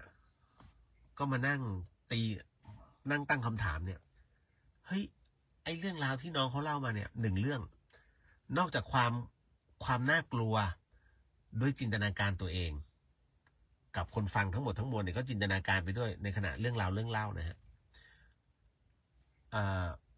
ประโยชน์มันอยู่ตรงไหนมันนำไปใช้อะไรได้บ้างผมก็หาแล้วหาอีกมันไม่มีจริงๆนะมันผุดคำเดียวตรงที่ว่าพระพุทธเจ้าท่านเลยบอกว่าเรื่องวิญญาณเรื่องผีนะฮะไม่พูดเสียเลยจะดีกว่าเรื่องนิพพานไม่พูดเลยจะดีกว่าท่านไม่พูดนะเรื่องนิพพานนะฮะเพราะอะไรเพราะคนมันถึงบ้างไม่ถึงบ้างไอ้คนไม่ถึงก็จะบอกว่าเอ้ยมันไม่มีจริงมันเป็นเขาเรียกว่ามันเป็นการปรามาสในเรื่องของพระนิพพานนั่นนะฮะพอผมไปคิดแล้วคิดอีกว่าเฮ้ยในเมื่อมันหาประโยชน์ไม่ได้อะกับเรื่องราวผีเพราะฉะนั้นเอางี้แล้วกันก็พูดธรรมะไปด้วยแล้วก็เรื่องจิตวิญญาณด้วยเพราะผมมาได้กำไรตรงที่ว่าเราเคยตายไปแล้ว แล้วก็กลับมาได้นะฮะคือแบบมาแบบฟุกๆงงๆผมก็ตีว่าผมฟื้นมาด้วยหลวงพี่ภัสกรเพราะว่าท่านเข้ามาจับแล้วก็แผ่เมตตาให้ผมถือว่าหลวงพี่ช่วยให้ผมฟื้นกลับขึ้นมานะฮะก็เลยนั่นคือเป็นที่มาที่ไปว่าชวนคนทำบุญดีกว่าอย่างนั้นเลยฮะเพราะเราเห็นแล้วไงว่าสิ่งที่ผมไม่เคยเชื่อเลยว่าเฮ้ยไอ้โลกหลังความตายเนี่ยมันมีจริงเหรอผมไม่เชื่อเราเป็นมนุษย์ปัจเจกนะภาวิไลเนี่ยปัจเจกทุกคนฮะตระกูลภาวิไลกับและที่แตกออกไปจากภาวิไลเนี่ยเป็นปัจเจกทั้งหมดเพราะเขาเรียกว่าเป็นคนที่เชื่อมั่นในตัวเองแล้วมีความเป็นครีเอทในตัวเองอยู่แล้วเพราะฉะนั้นอะไรก็ตามที่ไม่ใช่ปัจจุบันกูไม่เชื่อนี่คือสิ่งนั้นแต่พอเราตายลงไอสิ่งที่บอกว่ามันไม่เชื่อเฮ้ยมันมาอยู่ได้ยังไงพอผมฟื้นขึ้นมาเนี่ยนะฮะหลวงพี่ท่านจะถามเสมอเลยมึงรู้สึกไงวะไอตอนนั้นเพราะเดี๋ยวกูจะต้องไปเทศเพราะไม่ให้กูท่านบอกเดี๋ยวข้าจะต้องไปเทศก็เลยอยากจับความรู้สึกตรงเนี้ยนิดนึงนะแล้วก็มันและเองเห็นใช่ไหมว่ามันมีผมก็บอกเห็นโอ้โหตอนแรกผมหลอนมากอันนี้ให้ตายเลยวันพระด้วยตอนแรกเลยเนี่ยฮะหลังจากที่ฟื้นขึ้นมาเฮ้ยผมเข้าใจแล้วว่าทำไมคนที่เห็นวิญญาณเนี่ยนะฮะมาตั้งแต่เกิดเนี่ยนะฮะทำไมจึงใฝ่หาครูบาอาจารย์เขาเรียกปิดสวิตช์แล้วผมไอตอนที่ฟื้นจากความตายมาได้บอกตามตรงเลยนะผมกลัวมากเพราะมันเห็นตรงเนี้ยมีตรงเนี้ยมีตรงนี้มีแม้กระทั่งคนที่อยู่ในห้อง ICU ซึ่งสมองเขาตายแล้วยังเห็นคือเห็นเขาออกมาร้องไห้ต่อหน้าลูกเขาเราเฮ้ยตอนแรกผมคิดว่าผมเพ้อเจ้อนะนึกเลยว่าเพ้อเจ้อจนกระทั่งหมอเนี่ยเรียกบุตรหลานเขามาคุยลูกหลานเขามาคุยบอกว่าแม่คงอยู่ได้ไม่นานนะหลายๆอย่างมันค่อยๆทำงานช้าลงจนหมดการทำงานนะฮะก็น่าจะสักประมาณ2 ทุ่มจำได้หมอบอกนี่2 ทุ่มแต่จริงๆพอหลังจากลูกออกไปแป๊บเดียวเขาให้โทรตามโอ้โหแบบคือตรงนั้นเห็นเลยตอนที่หมอกำลังสั่งเสียเนี่ยตัวคนป่วยที่อยู่ใน ICU นะฮะเขาไม่ยืนข้างๆหมอแล้วเขายืนร้องไห้แต่เราไม่รู้ว่าเขาเป็นใครแต่เห็นนะตรงนั้นผมยังบอกกับน้องตอนชื่อน้องพึ่ง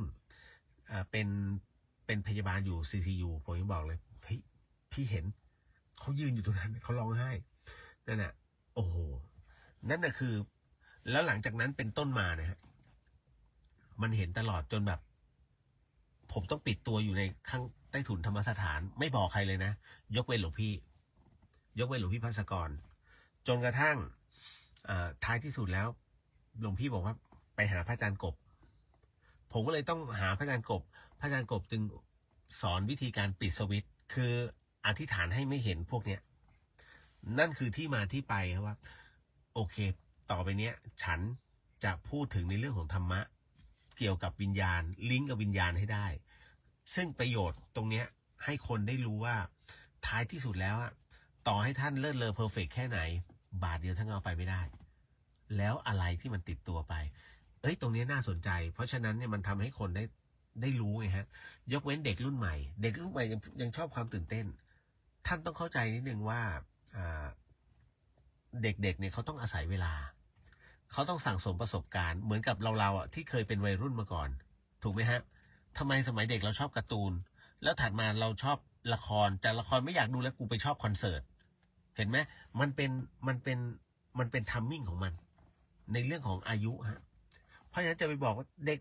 รุ่นนี้ทำไมมันไปดูถูกว่าต้องปล่อยแล้วพอวันหนึ่งเนี่ยที่มันมีบางอย่างไปกระทบใจเขานะฮะ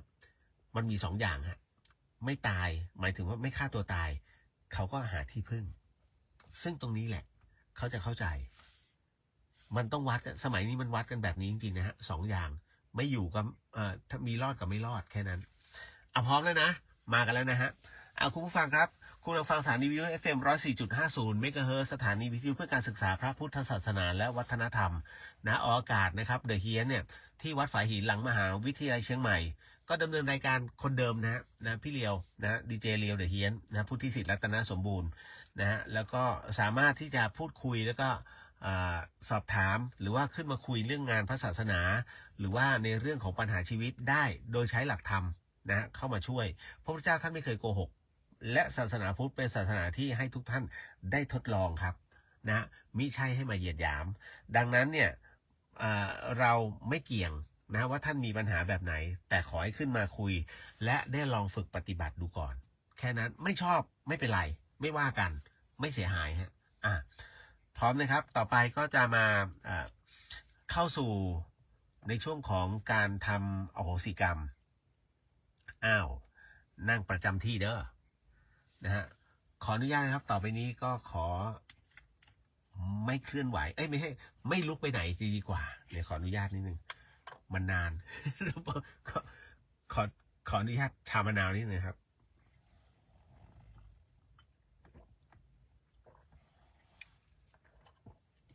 เมื่อวานไม่มีคุณเชื่อไหม ลมมันมาจุกตรงปากอะแล้วมันมันจะพูดไม่ออกผมไม่ได้เอาน้ำมาสแตนบายไว้นะฮะ เอาละเดี๋ยวบอกก่อน2 วันผมจะไม่อยู่นะฮะพอดีมีพระป่าที่อำเภอชัยปราการจังหวัดเชียงใหม่นี่แหละมันต้องข้ามเขาไปนะพระอาจารย์ทรงพลแต่เรื่องกรดเดี๋ยวพรุ่งนี้จัดการสั่งซื้อด่วน นะฮะโมทนาสาธุกับทุกๆบุญด้วยนะครับ เอาล่ะเริ่มนะครับ สาธุขอบรมพุทธานุญาตแด่องค์สมเด็จพระสัมมาสัมพุทธเจ้าทุกพระองค์พระอาจารย์นพพรอธิจวังโสพระอาจารย์สมบัติภูริปัญโยท่านอาจารย์แม่ชีเพียงเดือนธนสารพิพิธพระอาจารย์ภาสกรภูริวัฒโนและพระอาจารย์เกียรติณรงค์กิติวัฒโนผู้เริ่มต้นในการขอประกาศอโหสิกรรมให้กับเหล่าพรหมเทพเทวดาทั้งหลายสรรพสัตว์สรรพวิญญาณทั้งหลายให้ได้มาร่วมเมตตาให้อโหสิกรรมกับเหล่าผู้ร่วมประกาศและโมทนาความดีอันเป็นเมตตาและมหากุศลในครั้งนี้ขอจงประทานอนุญาตด้วยเถิดนะฮะต่อไปก็มันจะเป็นจังหวะนะฮะอันไหนที่ว่าพร้อมกันอันไหนที่น้อมจิตตามนะครับต่อไปฮะตั้งนะโมพร้อมกัน3 จบครับนะโมตัสสะภะคะวะโตอะระหะโตสัมมาสัมพุทธัสสะนะโมตัสสะภะคะวะโตอะระหะโตสัมมาสัมพุทธัสสะนะโมตัสสะภะคะวะโตอะระหะโตสัมมาสัมพุทธัสสะต่อไปจะเป็นการชุมนุมเทวดาก็ขอให้ทุกท่านนั้นได้กำหนดจิตกำหนดใจใครก็ตามที่เคยเป็นพี่เป็นน้องเป็นผู้ที่มีพระคุณของเราเป็นเจ้ากรรมนายเวรของเราบัดนี้เรามีจิตอันเป็นมหากุศลที่จะประกาศให้อโหสิกรรมเพื่อเป็นธรรมทายทานจึงขอเชิญท่านทั้งหลายเหล่านั้นเนี่ยมาร่วมเป็นสักขีพยานมาร่วมโมทนาและหากท่านนั้นมีจิตอันเป็นมหากุศลในการร่วมให้อโหสิกรรมก็ขอให้ทำไปพร้อมๆกับเราด้วยนะก็ขอให้ทุกท่านนั้นเตรียมตัวกำหนดจิตตามนะฮะณตอนนี้ สมันตาจักวาเรสุอัตราคชันตุเทวตานสัทธัมมังมุนีอราชาสาสุนันตุสัคโมคทังสักเคกะเมจารูเปคิริสิขารตเตจันตาริเควิมาเนทีเประเทจักขาเมตรวนาคาเนเคหาวัตถุมหิเคเตมปุมมาจยันตุเทวาชลทลวิสเมยคาคันธาพนาคาติทันตาสันติเกยังมุนิวรวจนังสาทโวเมอสุนันตุ ธัมมาสวนาการโรอายามพะทันตาธัมมาสวนาการโรอายามพะทันตาธัมมาสวนาการโรอายามพะทันตาต่อไปกล่าวตามนะฮะโมทนาสาธุโมทนาสาธุโมทนาสาธุกับพระสัมมาสัมพุทธเจ้าทุกๆพระองค์โมทนาสาธุโมทนาสาธุโมทนาสาธุกับพระธรรมเจ้าทุกๆพระองค์โมทนาสาธุโมทนาสาธุโมทนาสาธุกับพระอริยสังฆเจ้าทุกๆพระองค์โมทนาสาธุโมทนาสาธุโมทนาสาธุกับพระปัจเจกพระพุทธเจ้าทุกๆพระองค์โมทนาสาธุโมทนาสาธุโมทนาสาธุกับพระอัครสาวกเจ้าทุกๆพระองค์โมทนาสาธุโมทนาสาธุโมทนาสาธุกับพระอสีติมหาสาวกเจ้าทุกๆพระองค์โมทนาสาธุโมทนาสาธุโมทนาสาธุกับพระอรหันตสาวกเจ้าทุกๆพระองค์ขอพระบรมพุทธานุญาตขอพระองค์ทรงประทานพระวโรกาสให้ข้าพระพุทธเจ้าและคณะพร้อมด้วยพรหมเทพเทวดาทั้งหลายสรรพสัตว์ทั้งหลายสรรพเจ้ากรรมนายเวรทั้งหลายได้ทำพิธีขออโหสิกรรมในกรรมทั้งหลายทั้งปวงที่ข้าพเจ้าทั้งหลายได้เคยประมาทล่วงเกินแก่องค์พระศาสดาสัมมาสัมพุทธเจ้าพระธรรมเจ้าพระอริยสังฆเจ้าท่านผู้ทรงคุณพระคุณความดีและบารมีธรรมทั้งหลายด้วยกายก็ดีด้วยวาจาก็ดีหรือแม้ด้วยใจก็ดีนับแต่อดีต16อสงไขยแสนกันจนถึงปัจจุบันชาติเพื่อความหมดเวรสิ้นกรรมเพื่อมรรคผลนิพพานและความวิมุตติหลุดพ้นได้โดยง่ายในฉับพลันนี้ด้วยเถิดตั้งนะโมพร้อมกัน3จบครับนะโมตัสสะภะคะวะโตอะระหะโตสัมมาสัมพุทธัสสะนะโมตัสสะภะคะวะโตอะระหะโตสัมมาสัมพุทธัสสะนะโมตัสสะภะคะวะโตอะระหะโตสัมมาสัมพุทธัสสะต่อไปเป็นบทขอขมานะฮะซึ่งเราไม่รู้หรอกว่าในอดีตชาตินั้นจนถึงปัจจุบันชาตินั้นเราเคยลบหลู่หรือว่าเคยไปล่วงเกินอะไรใครที่ไหนอย่างไรไว้บ้างนะฮะดังนั้นจึงเป็นการขอขมาทุกภาคส่วนนะทั้งหมดทั้งมวลนะตอนนี้นะครับว่าตามหรืออธิษฐานจิตตามนะครับสัมมาสัมพุทโธปมาเทนะทวารตเยนะกตังสัพพังอปราทังขมตุโนพันเตสวาขาโตภควตาธัมโมปมาเทนะทวารตเยนะกตัง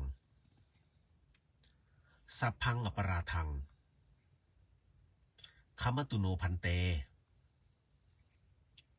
สุปฏิปันโนภควโตสาวกสังโฆปมาเทนะ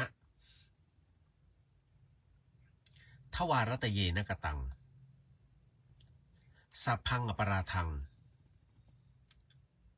ขมตุโนพันเต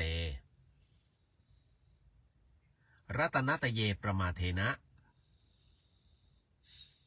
ทวารตเยนะกตังสัพพังอปราทัง ขมัตตุโนพันเตสังโฆอริยสังโฆปมาเทนะ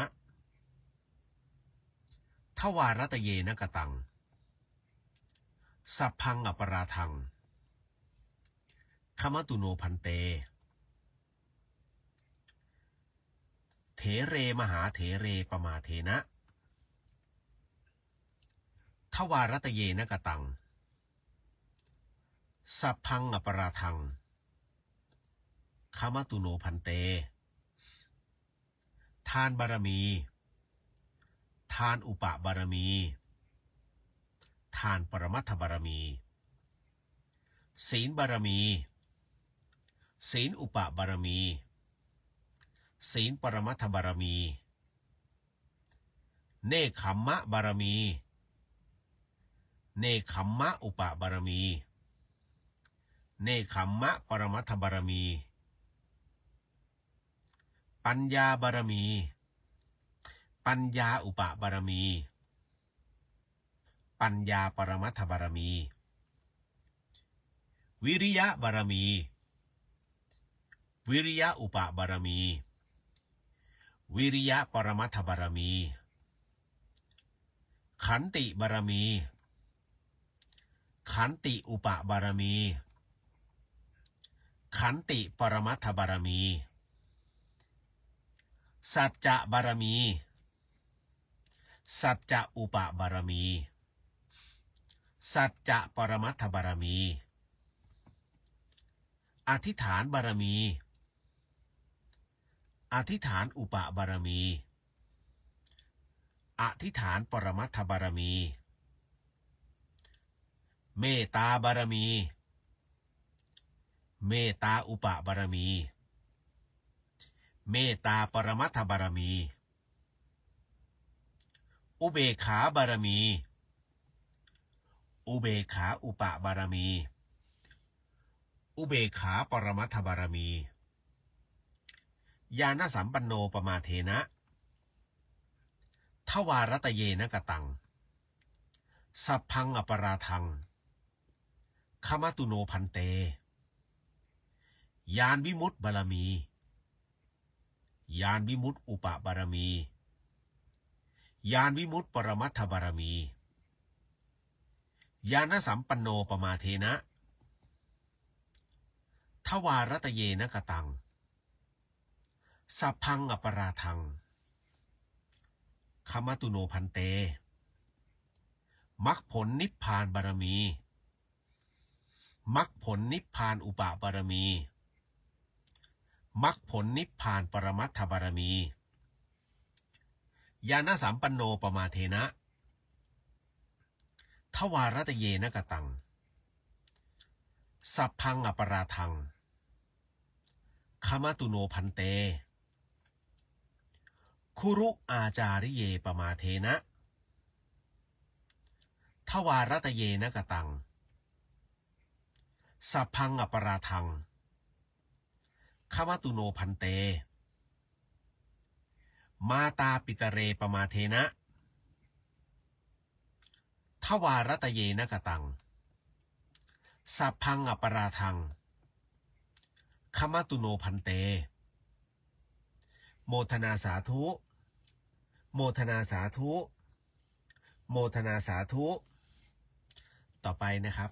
ก็จะเป็นการขออัญเชิญพรหมเทพเทวดาสรรพสัตว์สรรพเจ้ากรรมนายเวรทั้งหลายของท่านทั้งหลายที่อยู่ณที่นี้เนี่ยนะจงมาณที่นี้ทั้งหมดนะครับก็ณตรงนี้นะครับจะเป็นการกล่าวคนเดียวนะครับให้ท่านน้อมจิตน้อมใจตามนะครับขออัญเชิญพรหมเทพเทวดาสรรพสัตว์สรรพเจ้ากรรมนายเวรทั้งหลายของท่านทั้งหลายที่อยู่ณที่นี้จงมาณที่นี้ทั้งหมดจงมาณที่นี้ทั้งหมดจงมาณที่นี้ทั้งหมดขอพระภูมิเจ้าที่ดูแลณที่นี้หรือที่พักที่อยู่ที่อาศัยของทุกท่านที่ได้ชมได้ยินได้ฟังอยู่ช่วยเปิดทางด้วยขอท่านเท้าพญายมราชท่านเท้าจตุโลกบาลขอเมตตามาดูแลความเรียบร้อยขออย่าให้ใครมากลั่นแกล้งขัดขวาง เมื่อมาถึงแล้วที่เป็นสัตว์ขอให้เป็นคนที่เป็นสัตว์ขอให้เป็นคนที่เป็นสัตว์ขอให้เป็นคนที่เป็นคนแล้วขอให้เป็นคนโดยสมบูรณ์บริบูรณ์ที่เป็นคนแล้วขอให้เป็นคนโดยสมบูรณ์บริบูรณ์ที่เป็นคนแล้วขอให้เป็นคนโดยสมบูรณ์บริบูรณ์ด้วยแขนขาตาหูจมูกลิ้นกายใจอวัยวะการ32ครบถ้วนด้วยแขนขาตาหูจมูกปากลิ้นกายใจอวัยวะการ32ครบถ้วนด้วยแขนขาตาหูจมูกปากลิ้นกายใจอวัยวะอาการ32ครบถ้วนขอให้หายจากทุกขเวทนาขอให้หายจากทุกขเวทนาขอให้หายจากทุกขเวทนาข้าพเจ้าขอแผ่ความดีให้ข้าพเจ้าขอแผ่ความดีให้ข้าพเจ้าขอแผ่ความดีให้ขอให้พูดได้ขอให้พูดได้ขอให้พูดได้ขอให้พูดภาษาไทยขอให้พูดภาษาไทยขอให้พูดภาษาไทยขอให้ฟังภาษาไทยรู้เรื่องขอให้ฟังภาษาไทยรู้เรื่องขอให้ฟังภาษาไทยรู้เรื่องขอให้สมทานศีล 5ได้ขอให้สมทานศีล 5ได้ขอให้สมทานศีล 5ได้บัดนี้ท่านทั้งหลายไม่ได้ทำกรรมชั่วอยู่จึงสมทานศีล 5ได้บัดนี้ท่านทั้งหลายไม่ได้ทำกรรมชั่วอยู่จึงสมทานศีล 5ได้บัดนี้ท่านทั้งหลายไม่ได้ทำกรรมชั่วอยู่จึงสมทานศีล 5ได้ตอนนี้ขอให้ทุกท่านนั้นได้สมทานศีล 5ซึ่งเปรียบเสมือนเป็นตัวแทนนะของเหล่าสรรพสัตว์สรรพวิญญาณสรรพเจ้ากรรมนายเวรทั้งหลายนั้นนะได้มาสมทานศีลไปพร้อมๆกับพวกเราก็ขอให้ทุกท่านนั้นว่าไปพร้อมๆกันหรือว่าน้อมจิตกันไปนะฮะว่าตามนะครับพุทโธธัมโมสังโฆศีลข้อ 1ไม่ฆ่าสัตว์ศีลข้อ 2ไม่ลักทรัพย์ศีลข้อ 3ไม่ประพฤติผิดในการศีลข้อ 4ไม่พูดเท็จศีลข้อ 5ไม่ดื่มสุราและของมึนเมาบัดนี้ข้าพเจ้าตั้งใจรักษาศีลแล้วบัดนี้ข้าพเจ้าคือผู้มีศีลข้าพเจ้าผู้มีศีลละอายต่อการทำความชั่วกลัวต่อผลของบาปกรรมข้าพเจ้าผู้มีศีล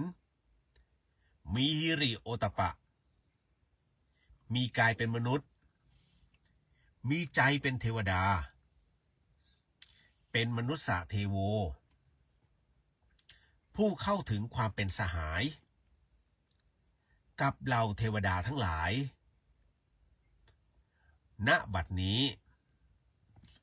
ข้าพเจ้าทั้งหลายจะได้ประกาศให้อโหสิกรรมเป็นอภัยทานเป็นสัจจะวาจา ขอให้ทุกท่านนั้นได้แสดงความน้อมน้อมต่อองค์พระสัมมาสัมพุทธเจ้าด้วยว่าตั้งนะโมพร้อมกันสามจบนะฮะนะ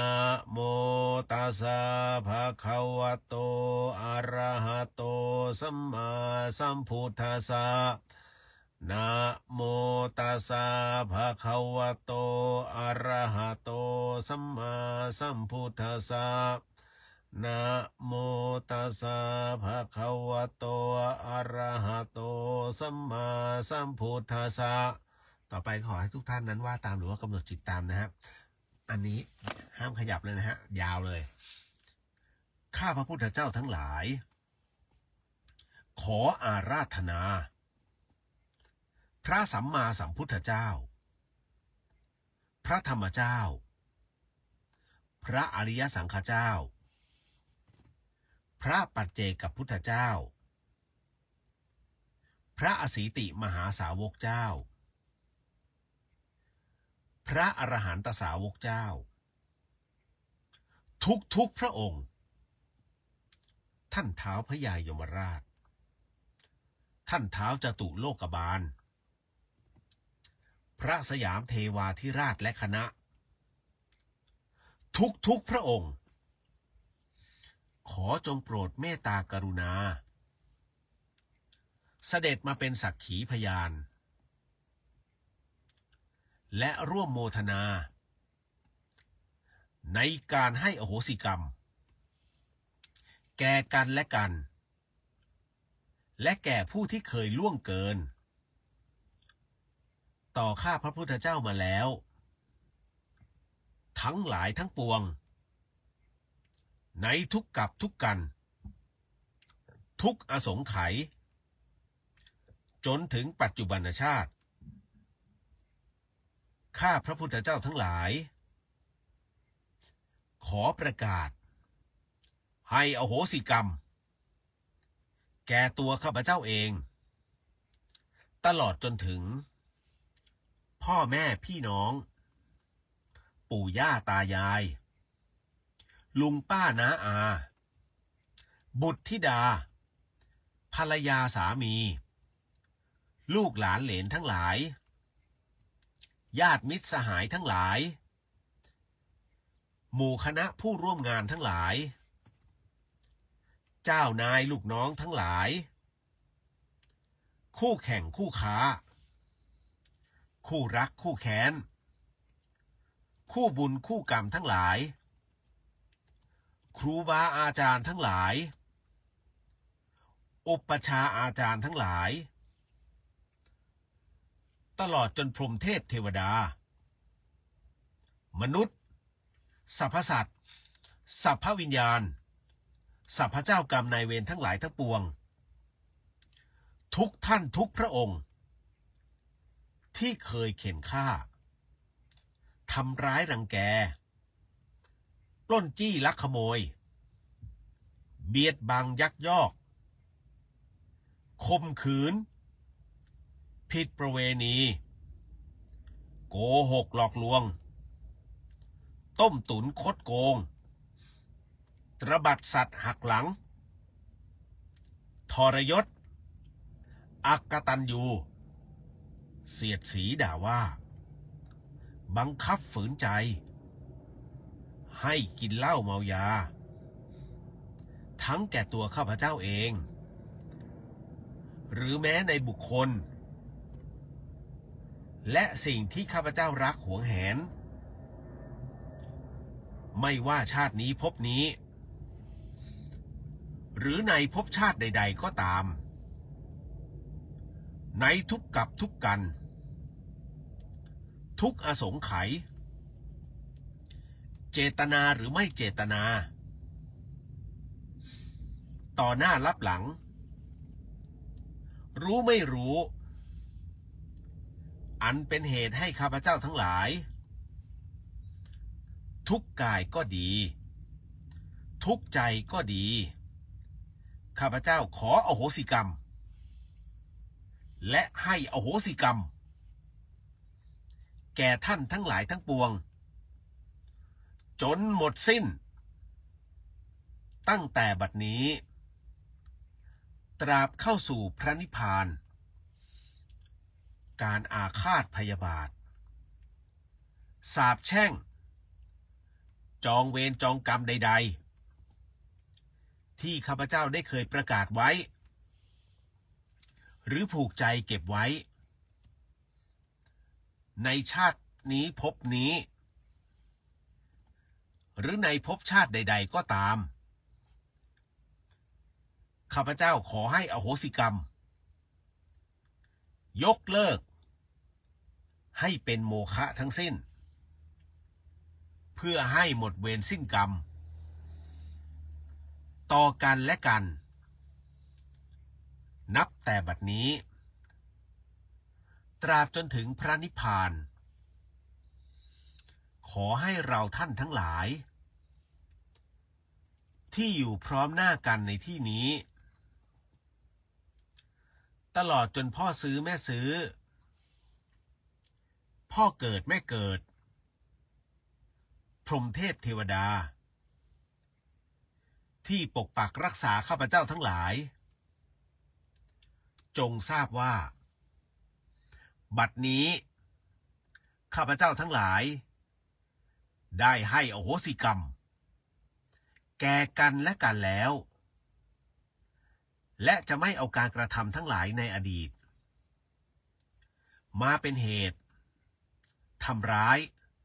ทำลายหรือเบียดเบียนซึ่งกันและกันอีกต่อไปข้าพระพุทธเจ้าทั้งหลายขอโมทนาความดีกับสมเด็จพระสัมมาสัมพุทธเจ้าพระธรรมเจ้าพระอริยสังฆเจ้าพระปัจเจกพุทธเจ้า พระอสีติมหาสาวกเจ้าพระอรหันตสาวกเจ้าทุกพระองค์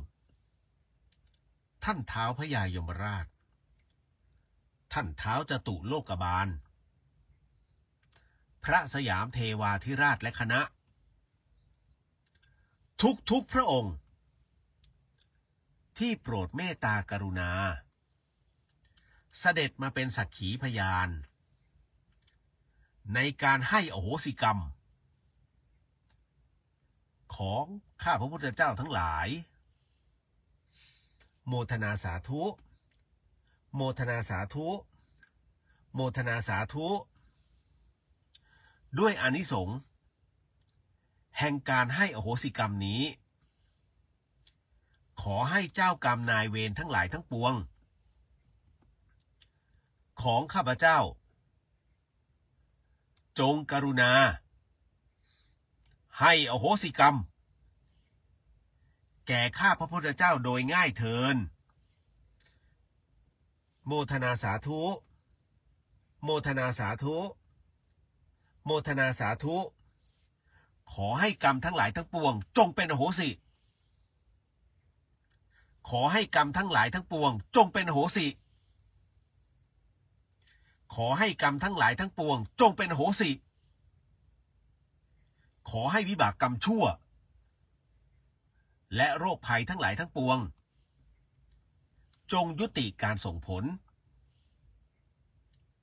ขอให้วิบากกรรมชั่วและโรคภัยทั้งหลายทั้งปวงจงยุติการส่งผล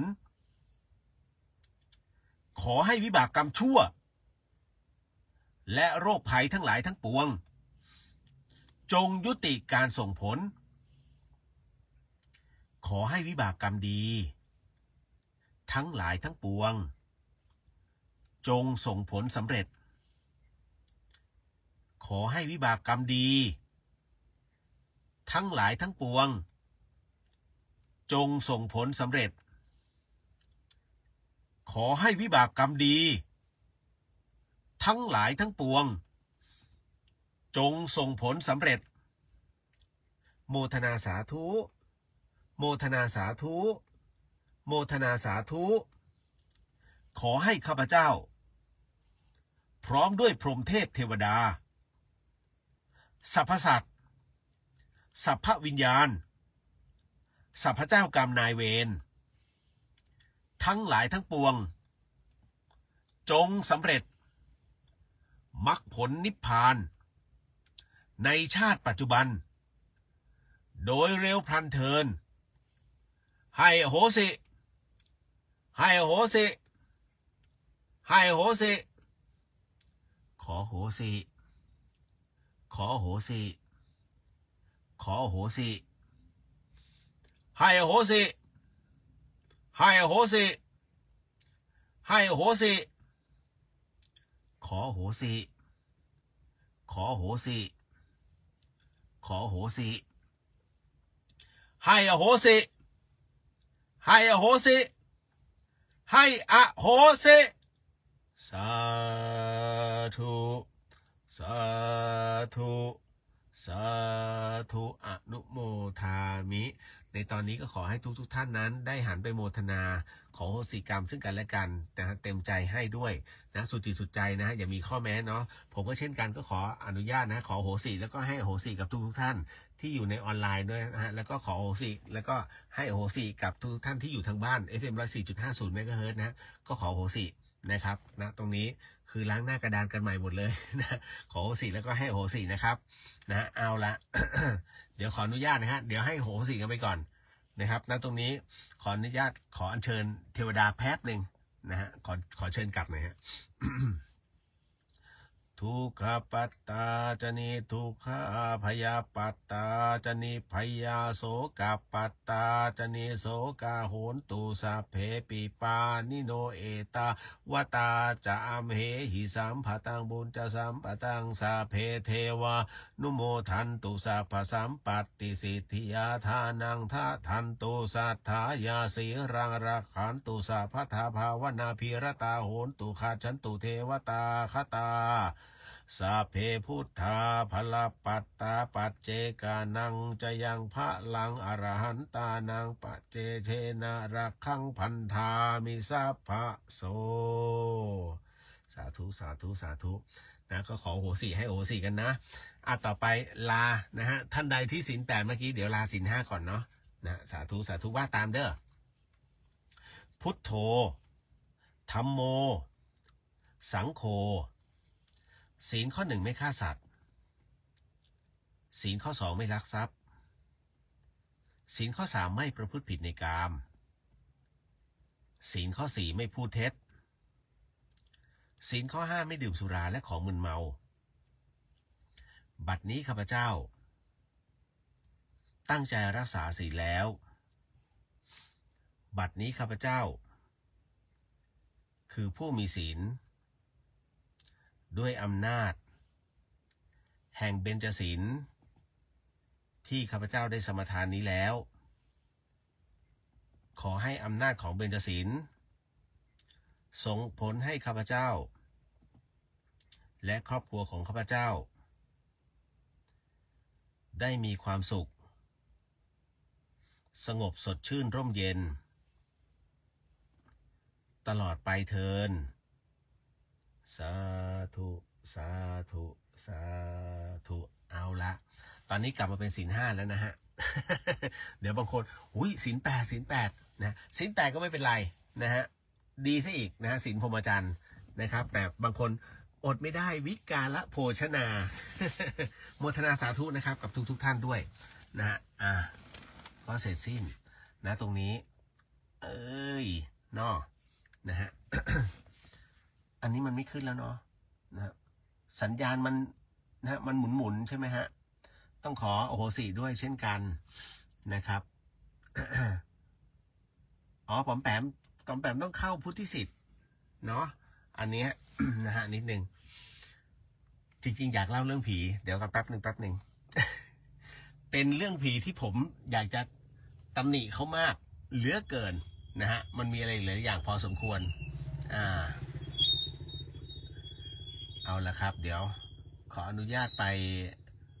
ในส่วนของคำถามก่อนก็เป็นการเคลียร์อันนี้คือเคลียร์หน้าบุญนะฮะกันใหม่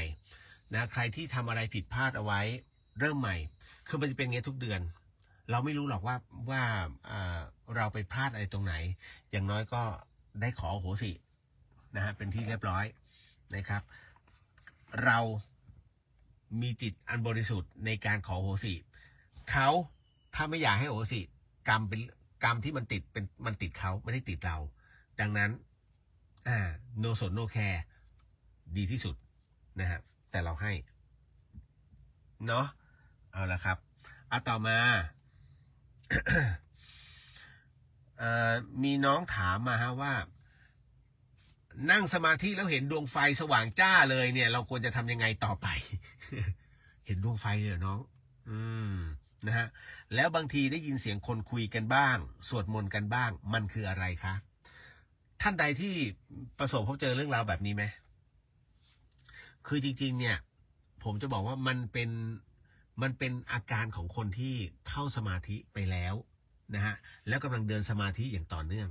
เรื่องราวตัวนี้เห็นก็เห็นไปนะฮะเป็นเรื่องที่ดีหรือบางคนขนลุกหรืออะไรก็ตามเนี่ยอันนี้คืออาการของปิตินะฮะซึ่งมันเป็นอย่างเช่นไอ้ประเภทมีความรู้สึกว่าเฮ้ยสุขมากเลยน้ำตามันซึมอันเนี้ยเขาเรียกว่ามันเริ่มปิติเล็กๆคือคุณได้สัมผัสมันไม่ต้องเอาชื่อบาลีเนาะ นะ ก็แล้วต่อไปคือผมก็ไม่ค่อยได้หรอกชื่อบาลีแต่เรารู้ว่าอาการแบบเนี้ยอันนี้มันคือขั้นต้นนะแบบมันเล็กๆแต่ถ้าปิติแบบแป๊บๆมาแล้วหายไปนะมันแบบเฮ้ยมันวาบที่หัวแล้วก็หายไปวาบอีกแล้วเดี๋ยวก็วาบนะฮะอันนี้เขาเรียกคณิกาหรือว่าคณิกาปิติ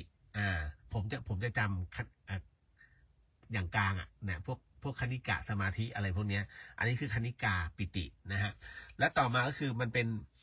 เขาเรียกมันมาเป็นระลอกเป็นพักๆเป็นพักๆอย่างเช่นอาการขนลุกผมเชื่อมั่นว่าหลายๆคนมีนะฮะ อันเนี้ยเขาเรียกว่ามันเป็นปิติที่มาแวบๆมาเหมือนขึ้นกระทบฝั่งนะฮะแล้วมันโอ้โหเห็นชัดเจนเป็นหนังไก่เลยเงี้ยนั่นแหละครับก็ปิติเหมือนกันนั่นคือหมายถึงว่าเรานั่งสมาธิอยู่นะแล้วมันมีความรู้สึกอย่างนั้นแต่ทั้งหมดมันคือส่วนของปิติและอีกอันนึงเนี่ยก็คือแบบมันแบบเหมือนล่องลอยเหมือนโลดโผนนะฮะอันนี้คือมันเป็นความรู้สึกแบบใจมันฟูนะฮะจนกระทั่งเราพูดออกมาเฮ้ยชอบเปล่งอุทานอย่างเงี้ย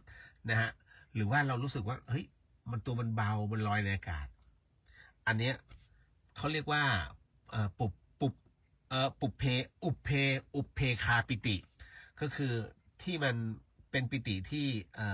โลดแล่นล่องลอยอย่างนี้เลยนะฮะแต่อันสุดท้ายเนี่ยท่านให้จำเอาไว้นะครับมันแบบซาบซ่านแล้วมันเย็นวาบแล้วอิ่มเอิบไอ้ที่เห็นแสงอะไรพวกนี้นะฮะให้ท่านทำต่อไปท่านมาถูกทางแล้วไอ้ที่แบบเห็นแสงนะฮะที่มันเกิดขึ้นภายในด้านในปิตินะดังนั้นกรณีนี้ท่านทำต่อไปเรื่อยจนก้าวข้ามผ่านไปแล้วเดี๋ยวมันจะมีอะไรมากมายที่กลับเข้ามาเป็นคำถามให้ท่านแต่ที่ท่านถามว่าเฮ้ยมีเสียงสวดมนต์บ้างในบางครั้งมีเสียงคุยกันบ้างผมจะบอกว่าคุณจะเชื่อหรือไม่รู้เป็นเสียงของคนทันหรือเทพเทวดาที่อยู่ในชั้นจตุมหาราชิกานี่แหละนะและอยู่ในกลุ่มของ1 ใน 4นะฮะของเรียกว่าจะบอกว่าจตุรพูดก็กระไรอยู่เอาเป็นว่าจตุโลกบาลทั้ง4 ทิศเนี่ยจะมีคนทันอยู่นะตรงนั้นคนทันนี่แหละฮะอารมณ์ว่ารับรู้แล้วว่าท่านเนี่ยกำลังจะนั่งสมาธิหรือท่านกำลังจะสวดมนต์เขาก็มานะฮะคือมาให้รับรู้นะเพราะพลังมันเยอะพลังบุญนะครับนะฮะณตรงนี้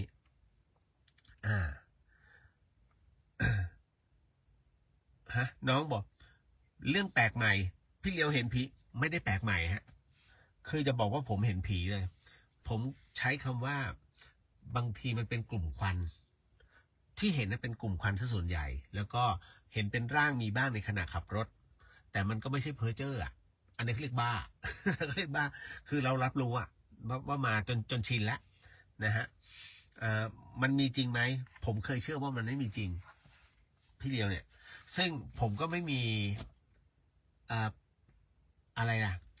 โกหกไปมันก็ไม่ได้ตังค์ ถูกไหมจะมาโกหกไปเพื่ออะไรเรื่องราวเหล่านี้และอย่างหนึ่งคือชวนคนทำบุญเหรอไม่เกี่ยวเลยนะทำบุญก็คือขาดแล้วก็ท่านมาขอความช่วยเหลือเราก็แค่ทำหน้าที่ของเราแค่นั้นเองแต่กรณีของที่บอกว่าเราพบเราเจอแต่เราไม่อยากจะพูดอะไรมากมายเพราะพูดไปมันก็แค่นั้นเพราะคนส่วนใหญ่เมื่อเขาไม่เห็นเราก็ควรจะไม่เห็นเขาเรียกว่าเข้าเมืองตาหลิวต้องหลิวตาตามไม่ใช่ทำตัวเหมือนเป็นผู้วิเศษโอ้ยไม่เนี่ยเดี๋ยวเหมือนกับอะไรนะที่ออกรายการเนี่ยนะคือจริงเนี่ยถ้าเราฝึกปฏิบัติอยู่เรื่อยๆนะครับเราจะเห็นเองเห็นแล้วก็มีฤทธิ์ด้วยซึ่งฤทธิ์ตัวเนี้ยใช้ได้เฉพาะตนเป็นปัจจตังแล้วฤทธิ์นั้นใช้ได้เป็นบางครั้งบางคราวเมื่อท่านใช้ฤทธิ์เสร็จแล้วปุ๊บท่านต้องบำเพ็ญอยู่เรื่อยเพราะว่ามันมีหายไปนะครับอยู่ๆเคยรับรู้เฮ้ยทำไมเดี๋ยวนี้มันไม่รู้แล้วเว้ยแสดงว่าผิดศีลเขาเรียกว่าทรงอารมณ์ของเก่าอยู่นะเมื่อมีการทรงอารมณ์ปุ๊บเนี่ยอย่างยกตัวอย่างเช่นพวกคนทรงท่านจำไหมคนทรงเนี่ยไปแต่ละที่ถ้าบอกแม่นจริงแต่เมื่อไหร่ก็ตามที่ของเขาเนี่ยเขาเรียกบุญหมดแล้วทุกอย่างมีการละเวลานะฮะมันมีการเวลาของมันนี่คือกฎธรรมชาติเลยกฎแห่งไตรลักษณ์เกิดขึ้นตั้งอยู่ดับไปไอ้วิญญาณที่มาเข้าทรงเนี่ยนะฮะเขาก็มีเวลาที่ต้องเกิดต้องไปวันที่ไปวันนั้นเขาไม่มีร่าง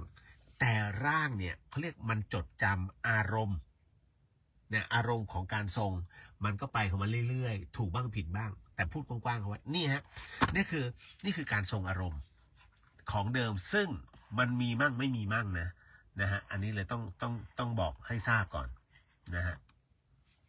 ต่อมานะครับเอาเล่าเรื่องผีเลยไหม ผมอยากเล่าจริงจริงเดี๋ยวนะแป๊บหนึ่งอยู่ไหนนะอยู่ไหนน้องคะผู้ที่ส่งมานะฮะผมว่าน้องเขากลับบ้านนะฮะวันพ่อนะฮะคงไม่ได้ฟังหรอกแต่เดี๋ยวคุณผู้ฟังลองดูแล้วกันเขาส่งมาเนี่ยโอ้โหฟีลได้มากน้องเขาบอกอย่างนี้เลยฮะหนูขอเล่าเรื่องหลอนหน่อยค่ะคือหนูเช่าหอเป็นหอรวมหญิงอยู่นะคะ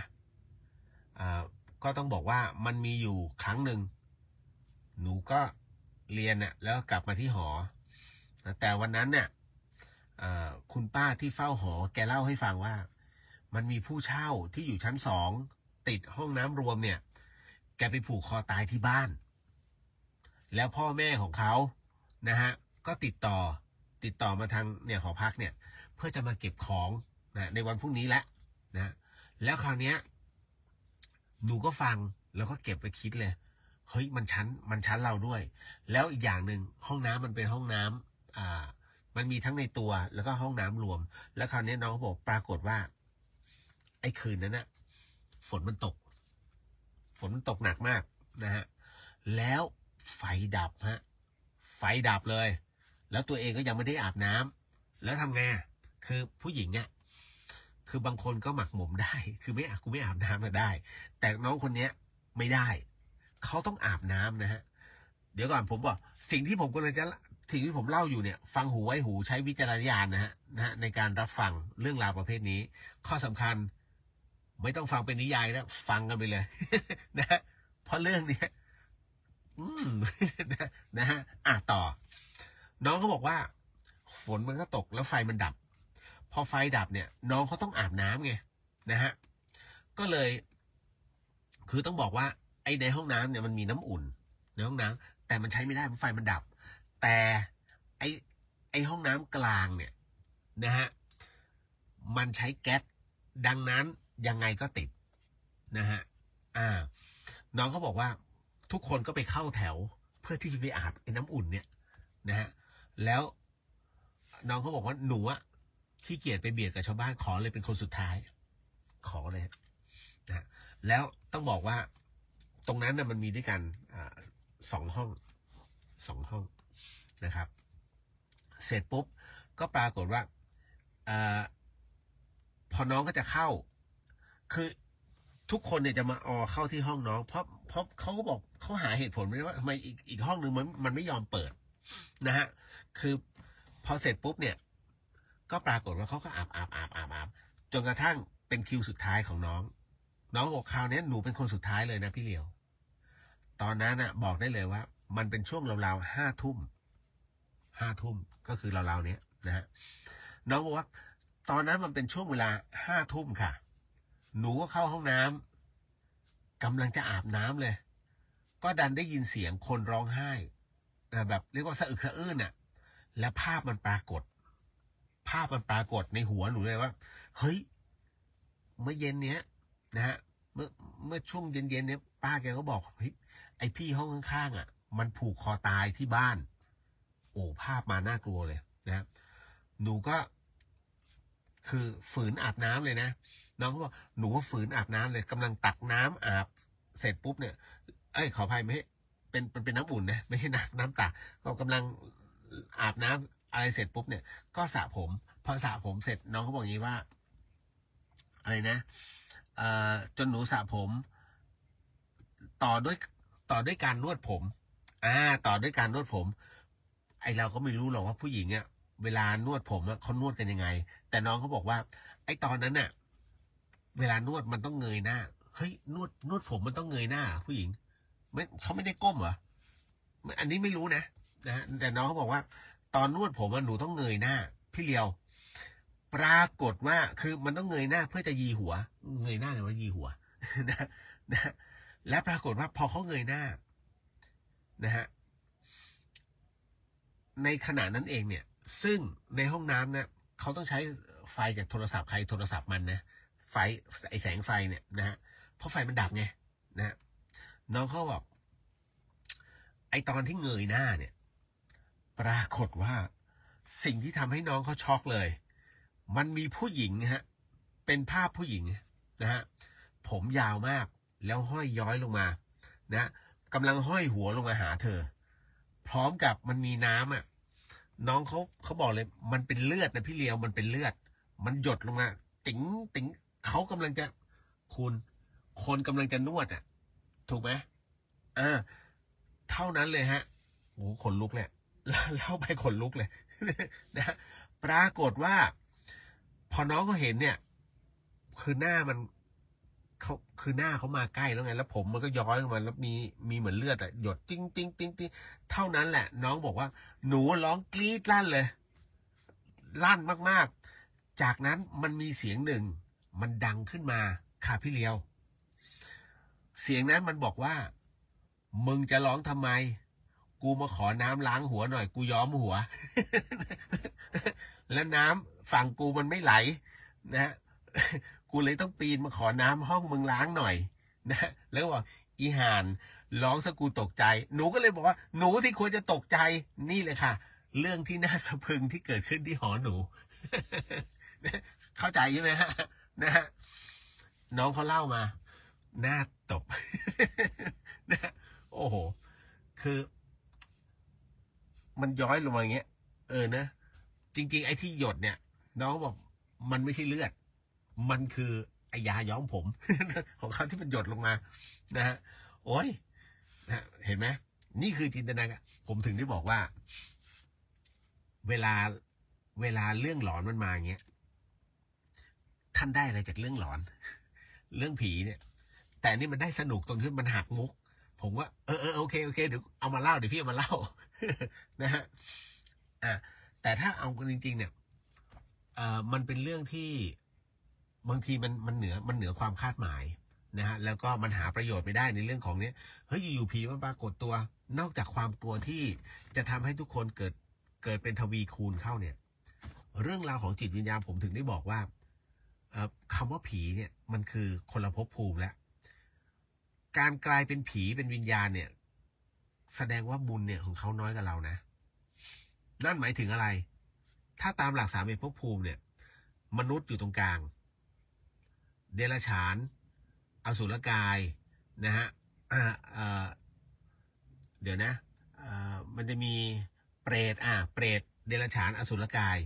มันจะอยู่ต่ำกว่าเรา1เลเวลนั่นแสดงว่าการเป็นพูดผีทั้งหลายเนี่ยเขาอยู่ต่ำกว่าเรา1เลเวลคือบุญมันน้อยกว่าเราแต่ถ้าเขาไปเป็นเทวดาอย่างเงี้ยเขาเป็นเทพจะไม่มาปรากฏตัวสุ่ม4สุ่ม5นะฮะเขาจะอยู่สูงกว่าเรา1เลเวลดังนั้นเขาจะไม่สูงสิงแต่ถ้าเรียกมาหรือว่าสวดมนต์นะฮะหรือว่ามาชื่นชมบุญเนี่ยเขาจะมานะฮะเพราะเขาต้องการทำบารมีต่อไปนะในโลกของเทพนะเพราะฉะนั้นที่จะบอกสงครามมหาเทพไปก่อสงครามมันก็ตกสิก็ลงนรกสินะฮะมัวแต่ไปทำกรรมชั่วไม่ได้ถ้าส่วนใหญ่นะฮะเพราะฉะนั้นเนี่ยก็เลยต้องบอกว่าไอ้กรณีแบบเนี้ยนะฮะผมถึงได้บอกว่าเฮ้ยเล่าแล้วให้มันเกิดประโยชน์อ่ะจะเวิร์กแต่เล่าถ้ามันไม่เกิดประโยชน์ในเรื่องของความหลอนน่ะมันก็เลยสร้างความกลัวให้คนพอเราซึ่งเป็นคนเนี่ยอยู่เหนือ1เลเวลแต่ดันไปกลัวคนที่อยู่ต่ำกว่าเรานั่นหมายถึงว่าน้องพยายามกดตัวเองให้ต่ำกว่าเขาเพราะฉะนั้นไม่ต้องกลัวฮะเพียงแค่มาก็คือมาอย่างเมื่อวานนั่งจัดรายการก็นั่งตรงนี้ฮะแล้วก็ตรงนี้เป็นสุสานใช่ไหมรู้ว่ามันก็มีบางอย่างนะมันแวบไปแวบมาเราก็รู้ก็เข้าใจผมก็ยังบอกในไลฟ์เลยเนี่ยมันมีควันก็เราก็เห็นเป็นควันจริงๆนะที่มันวิ่งไปวิ่งมาแล้วเมื่อเช้าพอดีเมื่อเช้าเขามีการสวดกูด้านนู้นซึ่งผมเองก็ไม่รู้หรอกมันรู้ตอนช่วงสายๆคุยกับหลวงพี่อู๊ดนะฮะนั่นแหละนั่นคือที่มาที่ไปทั้งหมดทั้งมวลว่ามันมีอะไรแบบนี้ขึ้นมาส่วนน้องคนนี้ขอบคุณมากนะกับเรื่องราวตรงนี้พี่จะจำเอาไว้เล่าเล่นๆกันในวงเล่าเดี๋ยวผมไม่ได้กินเหล้านะแต่หมายถึงว่าเวลาออฟโหลดเขาออกไปเขากินแล้วก็มีเรื่องนี้ผมก็จะนั่งดื่มโซดานะฮะเพราะว่าผมถือว่าโซดามันล้างกระเพาะก็จะนั่งคุยกันเรื่องราวเหล่านี้นะฮะเดี๋ยวหลายคนบอกพี่เลี้ยวไม่ใช่นะเดี๋ยวเสื่อมคือถ้าผมกินไม่ได้ถ้ากินแล้วมันมี สิ่งที่ครูบาอาจารย์สอนมาแล้วห้ามไว้ไอ้นี่ห้ามไอ้นี่ห้ามไอ้นี่ห้าม เดี๋ยวมันเสื่อมไม่เสี่ยงครับ โอ้โหก็จะเรียนแทบตาย ต่อมามีคำถามทำไมคนเขาแห่ไปขอหวยท้าวเวสสุวรรณกันครับ สรุปว่าท้าวเวสสุวรรณนั้นท่านเป็นใครโอ้โหขอบคุณมากฮะที่ถามเรื่องราวตรงนี้ทำไมคนถึงไม่แห่เขาเรียกเป็นกลุ่มผู้นิยมเลขนำโชค นะเอ้ยคือมันเป็นวาสนาของแต่ละคนเนี่ยท่านเชื่อไหมผมอะได้พบเจอกับผู้ที่ถูกหวยรางวัลที่1 2 รอบ2 ครั้งอันนี้ไม่ได้สนับสนุนนะหมายถึงว่าก็ได้พบกับเขาแล้วก็ได้คุยเขาเป็นคนอินโดนีเซียจะถูกหวยไทยรางวัลที่1 2 ครั้งแล้วก็ลงข่าวในเว็บของน็อตอะนะฮะเดี๋ยวนะ150 ล้านถ้าจำไม่ผิดนะฮะ150 ล้านใช่150 ล้านนะเขาถูกเป็นปึกเลยนั่นแหละฮะเป็นคนอินโดแต่พูดไทยชัดมากอยู่ที่อำเภอแม่วางก็มานั่งทานอาหารกันไอ้เราก็โอเคมันเป็นบุญของเขาอะนะฮะจะไปบอกว่าโอ้มันเป็นสลากไทยแล้วคนต่างไม่เกี่ยวเลยของคนไทยยังถูกลอตโต้ของอเมริกาที่รวยเป็น10,000 ล้านนะเพราะฉะนั้นมันไม่เกี่ยวมันขึ้นอยู่กับโชคชะตาของแต่ละคนบุญของเขานะฮะเพราะฉะนั้นไม่ต้องไปอะไรมากมายเนอะกรณีของตรงนี้เดี๋ยวต้องเล่าเท้าความก่อนจริงๆแล้วเนี่ยท่านท้าวจตุโลกบาลนะฮะจำได้ใช่ไหมจตุระแปลว่า4นะคือเทพทั้ง4นะฮะก็คือท้าวจตุมหาราชเนี่ยนะฮะท่านเป็นผู้ใหญ่ทั้ง4 ทิศที่คุม4 ทิศเขาเรียกถิ่นใครถิ่นมันนะฮะเพราะฉะนั้นเนี่ยท่านจะอยู่ประจำสวรรค์ชั้นแรกก็คือสวรรค์ชั้นจาตุมหาราชิกาหรือเราเรียกสวรรค์ชั้นจาตุมนะเพื่อให้เข้าใจง่ายๆนะครับณตรงนี้เนี่ยเป็นชั้นแรกในชกะมาพจรชกะมันแปลว่า6เพราะฉะนั้นสวรรค์เนี่ยมี6 ชั้นไม่ใช่7 ชั้นนะครับนะเพราะฉะนั้นท่านจึงเรียกว่าทั้งหมดเนี่ยคือชกะมาพจรนะฮะและตรงนี้เนี่ยก็ต้องบอกว่าไอ้สวรรค์ชั้นจาตุมที่ผมเคยเล่าให้ฟังนะว่าสวรรค์ชั้นจาตุมมันจะอยู่ด้านล่างของเขาพระสุเมรุเอาไว้ที่ท่านขึ้นสวรรค์เมื่อไหร่ท่านจะรู้ว่าอ๋อเนี่ยนะอยู่นี่คือสวรรค์ชั้นจาตุมอยู่บนเชิงเขาเหมือนวัดฝายหินเนี่ยอยู่เชิงเขาอยู่เชิงดอยสุเทพนะฮะอารมณ์เดียวกันนี่คือสวรรค์ชั้นจาตุมไปจนถึงดาวดึงส์เนี่ยฮะเขาเรียกว่าเป็นป่าหิมพานต์นะฮะหลายคนก็ถ้างั้นป่าหิมพานต์ก็ถือว่าเป็นสวรรค์ที่สูงกว่าจาตุมหาราชิกาไม่ใช่คือนะตัวเนี้ยอยู่กันมีตามเกิดของสัตว์ก็เหมือนกับ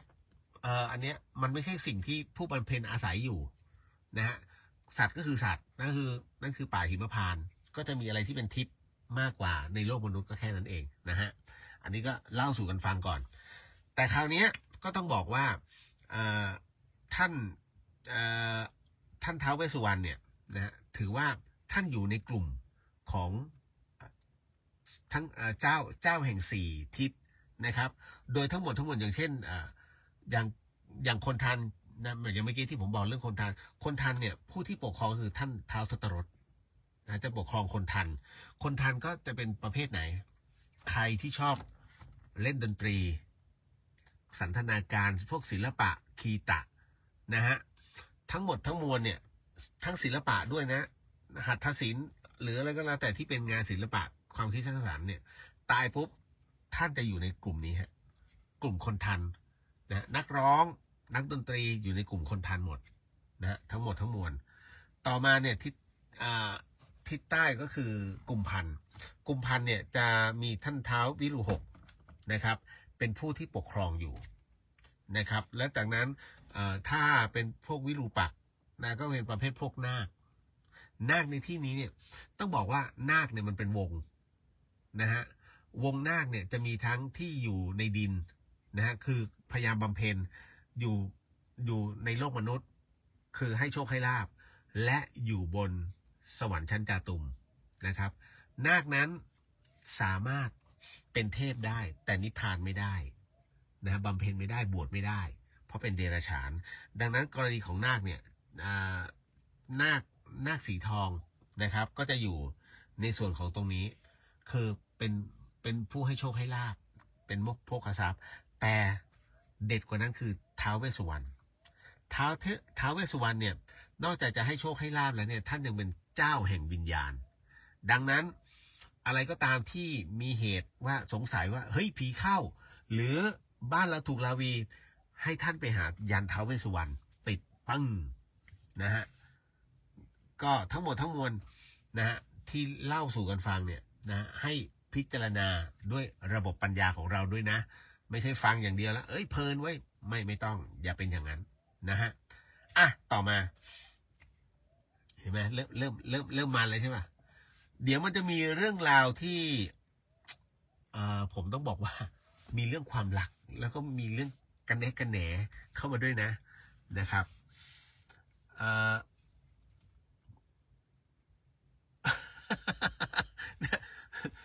เป็นบอกว่าหักมุม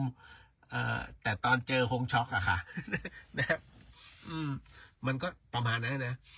เราก็ไม่รู้คือผมไม่รู้จริงว่าผู้หญิงเวลาเขานวดผมเขาไม่ได้ก้มหน้าเหรอไอเราก็ไม่กล้าถามน้องนะไปละลาบละล้วงเรื่องส่วนตัวครับหงายหน้าเนี่ยแล้วก็ลูดหัวเหรออันนี้ไม่รู้จริงนะฮะนะฮะคุณมนขออโหสิและให้อโหสิทุกท่านเช่นกันนะขออโหสิแล้วก็ให้อโหสิผมก็ไม่ได้เดี๋ยวนะฮะแล้วก็ถือว่าขออโหสิให้อโหสิทุกท่านเลยมันขึ้นช้าผมก็เลยไม่เห็นน้องถามมาว่าพี่คะหนูควรจะทำยังไงเจอแต่คนยืมตังค์ยืมแล้วก็ไม่คืนบางคนยืมไปข้ามปีแถมโพสต์ภาพโอ้โหอยู่ดีกินดีแต่ตังค์ไม่ใช้เราควรจะทวงไหมคะน้องฮะอันนี้คือปัญหาโลกแตกมากหลายคนจะเจอเรื่องราวเหล่านี้พี่เหลียวก็เจอ นะมันจะมี2 เคสด้วยกันนะคือกรณีอย่างเงี้ยให้จำไว้นะอย่างกรณีของน้องดาราที่เป็นข่าวอยู่พี่เหลียวมองว่ากรณีที่เป็นข่าวอยู่นะเขาเตรียมมาเพื่อเลิกคบกับทุกคนสังเกตไหมไม่ว่าจะเป็นการปลอมแปลงเอกสารหรือว่าในเรื่องของกุเรื่องราวธุรกิจขึ้นมาเพื่อจะเอาเงินเขาเตรียมตัวมาเพื่อเลิกคบกับทุกคนนะแต่ขอกอบโกยก่อนโดยใช้ความเป็นเพื่อนและความน่าสงสารเกิดขึ้นมาผสมผสานกันนะฮะนี่คือสิ่งที่มันเกิดขึ้นนะถามว่าทวงเงี้ย100 กว่าล้านมีสิทธิ์จะใช้เขาไหมล่ะนะฮะเพราะฉะนั้นกรณีอย่างเนี้ยมันมีอยู่เรื่อยๆในสังคมท่านจึงบอกว่าคิดว่าจะให้ยืมต่อไปไหมล่ะถ้าคิดว่าจะให้ยืมต่อก็จงโง่ต่อแต่ถ้าเราเป็นเพื่อนกันนะคุยกันได้ทุกเรื่องนะยกเว้นเรื่องเงินเอาจริงมันคือของบาดใจว่ะมึงยืมปุ๊บเนี่ยนะมันจะโกรธกันทันทีเพราะข้าก็เป็นคนที่ขี้เกียจทวงเจ้าและอีกอย่างหนึ่งนะฮะเพราะฉะนั้นเนี่ยเอาเป็นว่าค่าช่วยเจ้านี้เอาไปไม่ต้องคืนนั่นคือจบนี่คือหลวงพี่ภาสกรท่านสอนเลยนะครับถ้าจะต้องให้ยืมเงินเขาอย่าให้ยืมแต่จงให้ในสิ่งที่เราพอจะช่วยเหลือเขาได้คือให้ไปเลยเพื่อนก็ไม่เสียนะฮะแล้วก็ไม่ต้องไปนั่งปวดหัวเพราะการยืมเงินคือการถ่ายเทปัญหาเขาเรียกกระจายปัญหาตัวเองให้คนอื่นสังเกตไหมฮะการยืมตังค์คือตัวเองประสบปัญหาแต่ตัวเองคิดไม่ออกว่าจะยังไงวะนะดังนั้นจึงขอกระจายปัญหาตัวเองโดยยืมหน่อยดิท่านใจดีกับเขาเมื่อไรก็ตามที่เงินถูกโอนไปหาเขาหรือเงินเปลี่ยนมือนะจากกระเป๋าท่านไปสู่กระเป๋าเขาปุ๊บคืนนั้นคืนแรกที่ท่านจะนอนไม่หลับแลกกันจะเอาไหมล่ะท่านจะเครียดมากเพราะท่านจะคิดว่าสิ้นเดือนมันจะใช้ไหมวะทุกวันนี้ก็ยังเห็นเที่ยวไปยืมคนนั้นคนนี้ท่านก็รู้อยู่แล้วไงว่าเขาไม่มีโอกาสจะได้ใช้ท่านหรอกนั่นแหละถ้าจะใช้ก็ใช้เป็นเบี้ยหัวแตกเอาไหมล่ะนะเพราะฉะนั้นหรือว่าจะหยุดเลยผมหยุดไปแล้วนะฮะกับเพื่อนคนหนึ่ง คบกันมาเนี่ย20 ปี ผมถึงได้บอกว่าเฮ้ยคุยได้ทั้งหมดทั้งมวลนะฮะแล้วก็ถ้าเราช่วยอะไรได้เราก็ช่วยผมก็จะช่วยเขาตลอดแอบช่วยคือไม่เคยทวงแล้วก็เขายืมแต่ผมไม่ให้ยืมผมให้เลยก็จะเป็นอย่างนี้แต่ว่ามันหลายรอบจนกระทั่งผมก็บอกว่าเฮ้ยคุยได้ทั้งหมดนะแต่ว่าเรื่องเงินเราไม่คุยนะเพราะว่ามันจะผิดแผนในการที่เราจะต้องใช้เงินต่อเดือนตรงนี้นะคือเราเองก็เป็นคนที่มีเงินเดือนไงเพราะฉะนั้นก็จะวางแผนไม่วายฮะเฮ้ยตอนนี้เดือดร้อนขอยืมก่อนเท่านี้ท่านเชื่อไหมผมบล็อกเขาเลยบล็อกเลยนะฮะเพราะผมถือว่าผมเตือนแล้วนะคือนั่นแสดงว่าไอสิ่งที่เราพูดไม่ฟังนั่นนะฮะแล้วก็เขาเรียกท้าทายระบบ นั่นคือสิ่งที่ท่านจะทำได้นะเพราะฉะนั้นคนที่มายืมเงินท่านเขาเตรียมจะเลิกคบกับท่านอยู่แล้วก็มันไม่มีจะจ่ายถูกไหมฮะและเป็นการผลักภาระโดยใช่เหตุโดยคือผลักภาระโดยสิ้นเชิงเลยนะครับโดยที่ไม่รู้หรอกว่าไอ้ตัวกรรมของการยืมเงินเนี่ยร้ายแรงนะฮะแน่นอนที่สุดชาติต่อไปเขาหมดโอกาสเป็นคนเพราะมันต้องใช้ตรงนี้ก่อนนะฮะต้องใช้คือต้องชดอย่างไม่เขียวไงที่ขอนแก่น5 บาทต้องเกิดเป็นวัว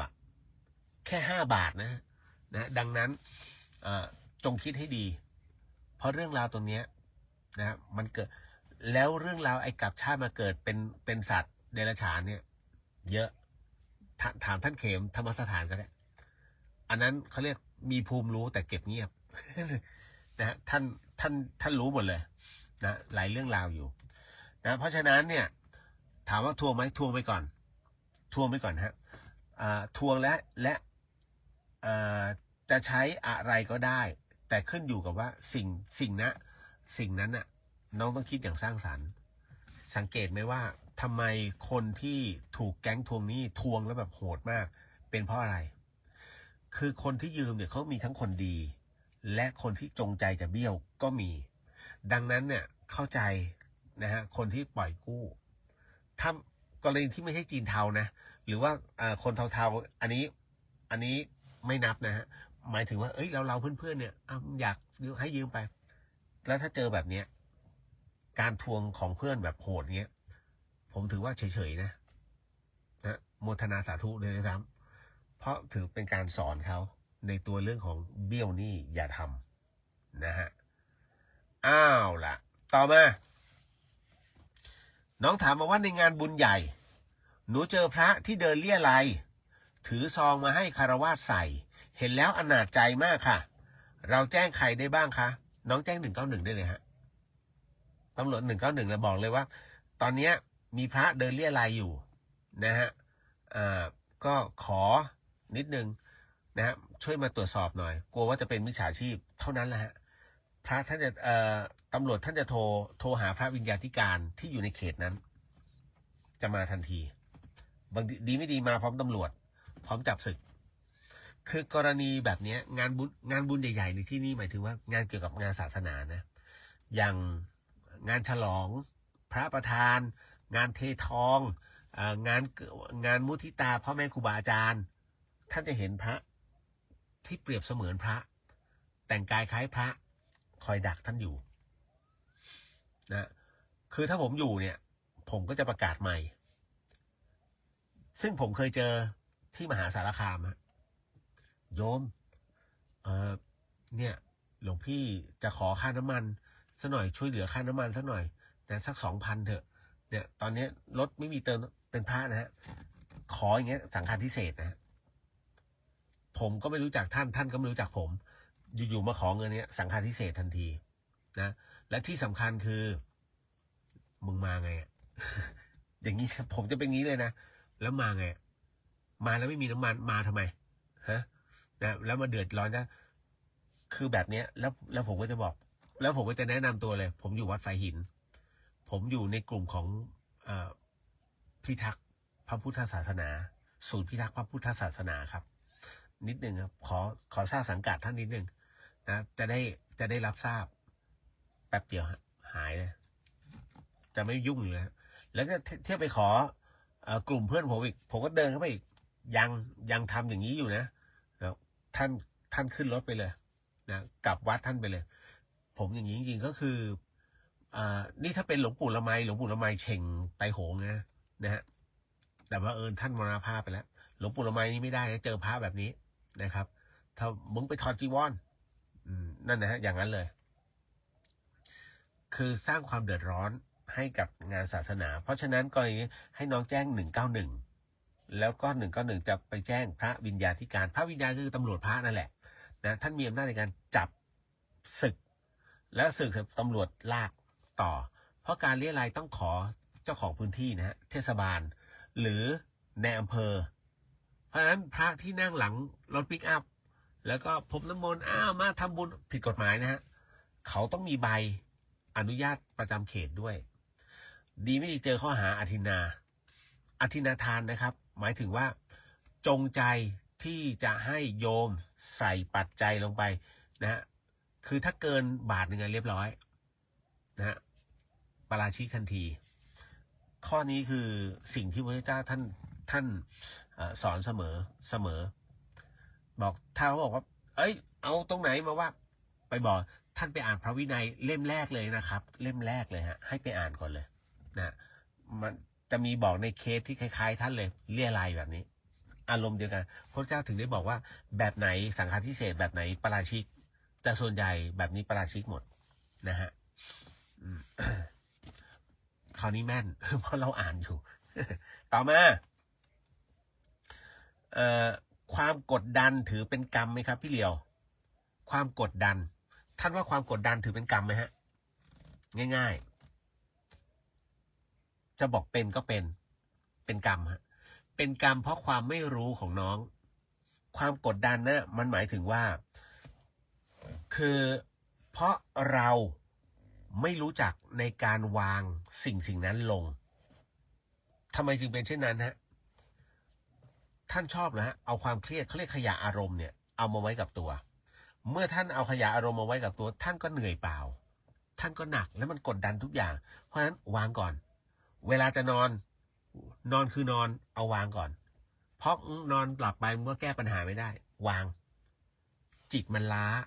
เมื่อจิตมันล้าเนี่ยคุณจึงคิดงานไม่ออกแล้วมันจึงกดดันท่านวางทั้งหมดทั้งมวลแล้วหลับเขาเรียกหลับเพื่อให้จิตนั้นมีกำลังพอตื่นขึ้นมาเสร็จปุ๊บท่านเชื่อไหม99%หลายๆคนหาหนทางได้เมื่อตื่นขึ้นมาแล้วสังเกตไหมเด็กบางคนการบ้านไม่ทำต้องไปส่งครูปล่อยมันทั้งมันไม่เป็นไรโดนตีก็โดนตีก็ขี้เกียจแต่พอไปถึงมันอีกหนึ่งรูปแบบเลยครูก็จะใช้งั้นเธอคำนวณตรงนี้เลยเธอทำให้เรียบร้อยหน้ามือเป็นหลังมือมันจะเป็นอย่างนี้ฮะเหตุการณ์ที่มันเกิดขึ้นเพราะฉะนั้นความกดดันถือเป็นกรรมไหมเป็นกรรมที่ท่านต้องเผชิญเพราะมันเป็นจังหวะของกรรมที่บีบให้ท่านกดดันเพราะท่านไม่รู้จักวางแค่นั้นถ้ารู้จักวางทุกอย่างจะเบาจบไหมต่อมาโอ้อันนี้แบบเชิงความรักนะฮะ โอ้รายการนี้เป็นทุกอย่างให้เธอมีบ้างไหมผู้ชายไม่เจ้าชู้ทำไมต้องอ้างสินเสมอไม่เสมอ โอ้เมื่อวานพูดถึงเรื่องสินเสมอไม่เสมอไงนะมีบ้างไหมผู้ชายไม่เจ้าชู้ทำไมต้องอ้างสินเสมอไม่เสมอทำไมเขาจึงไม่เห็นค่าความรักที่เรามีให้โอ้โหดราม่า นะดราม่าคืออย่างนี้น้องจำไว้นะฮะไม่ใช่ผู้ชายอย่างเดียวเนี่ยที่ไม่เจ้าชู้ทั้งผู้ชายผู้หญิงเจ้าชู้เหมือนกันเพียงแต่ว่าผู้หญิงเนี่ยเขาจะมีเส้นบางๆที่ว่าต้องรักคนนี้เท่านั้นแต่ผู้ชายมันไม่มีเส้นมันมีแต่ว่าเผลอ ถ้าเผลอนะฮะเพราะฉะนั้นผู้ชายเนี่ย DNA ผู้ชายทั้ง100%เจ้าชู้เพียงแต่เขาแสดงออกหรือไม่แสดงออกแค่นั้นเองท่านจำไว้นะผู้ชายที่แสดงออกว่าเจ้าชู้เนี่ย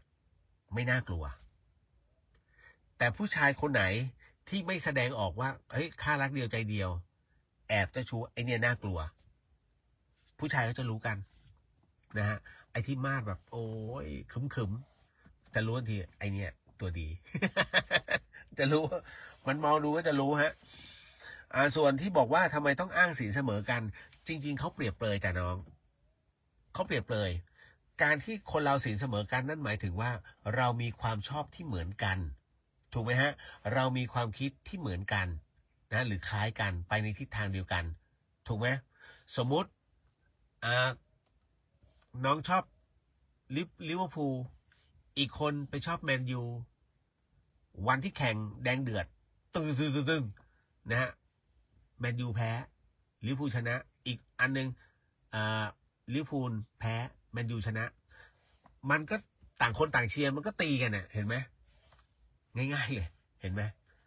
นี่คือทิศทางเดียวกันมันคนละแบบกันแต่ถ้าน้องแบบชอบในทีมเดียวอันนี้จบอันนี้จะจบทันทีถูกไหมครับความคิดเราต้องวางแผนแบบนี้เพื่อให้กิจการของเรามันเจริญฉันว่าไม่อ่ะเธอคิดอย่างนี้ไม่ได้เธอโง่แล้วโอ้โหคือคิดไม่เหมือนกันเห็นไหมฮะมันคือการเปรียบเทียบน้องไอ้เรื่องของศีลเนี่ยนะฮะเพราะฉะนั้นแต่คำว่าศีลเนี่ยคนที่มีศีลนะฮะเป็นคนที่สามารถใช้ชีวิตเป็นปกติสุขได้ดีที่สุดเขาถึงได้บอกว่าคุณมีกันหรือเปล่าแค่นั้นเลยส่วนที่บอกว่าทำไมเขาจึงไม่เห็นค่าความรักที่เรามีให้ค่าความรักน้องตีความรักน้องเท่าไหร่100เหรอจริงป่ะจริงหรือเปล่าถามแค่นี้ถ้าน้องบอกว่าจริงพี่เดียวก็จะถามว่าสมมุตินะสมมุติถ้าเขาตายน้องไม่ต้องเผาเลยนะกูรักเอามาอยู่ในบ้านไม่ต้องใส่โลงเลยน้องจะอยู่ด้วยไหมเอาสัก15 ชั่วโมงผมเชื่อมั่นว่าแค่1 ชั่วโมงน้องก็ไม่อยู่แล้วล่ะในห้องนั้นนะฮะเพราะฉะนั้นคำว่าไอ้ทุ่มความรักให้ทั้งหมดเนี่ยเต็มร้อยไม่มีจริงหรอกครับเพียงแค่น้องมีความรู้สึกว่าถูกหลอกฉันไม่อยากเป็นคนโง่ถูกไหมฮะหรือไม่น้องมีความรู้สึกว่าเฮ้ยนี่มันเห็นฉันเป็นดอกไม้ริมทางหรือเปล่าวะนะฮะคือมันไปแต่นั้นเอาง่ายๆแหละน้องกลัวเสียฟอร์มเพราะฉะนั้นสิ่งที่ทำได้ที่สุดคือทำใจตัดเลยถ้าอยากร้องไห้ร้องวันเดียวแล้ววันอื่นอย่าร้องเสียฟอร์มทั้งหมดในโลกนี้มันยังมีแบบนี้อยู่เรื่อยๆฮะเขาเรียกคนทุกคนจะผ่านเหตุการณ์แบบนี้มาเสมอนะถ้าไม่ไหวมาบวช นะอายุเท่าไหร่ที่ไม่สามารถจะบวชได้ครับแล้วถ้าจะบวชนั้นมีขั้นตอนอย่างไรพรุ่งนี้วัดไฟหินมีงานบวชภาคบ่ายนะครับน้องชื่อน้องตุ๊บตับนะครับมาบวชที่นี่ก็โมทนาสาธุแต่ผมไม่อยู่ไงผมต้องไปชัยประการอายุเท่าไหร่ไม่สามารถบวชได้ไม่มีระบุขอให้ท่านตราบใดก็ตามที่อายุมากท่านคุกเข่าได้ก้มกราบพระได้บวชได้ฮะแต่ถ้าเมื่อไหร่ก็ตามที่ขาสั่นไขข้อไม่ดีโอ้นั่งไม่ไหวนะ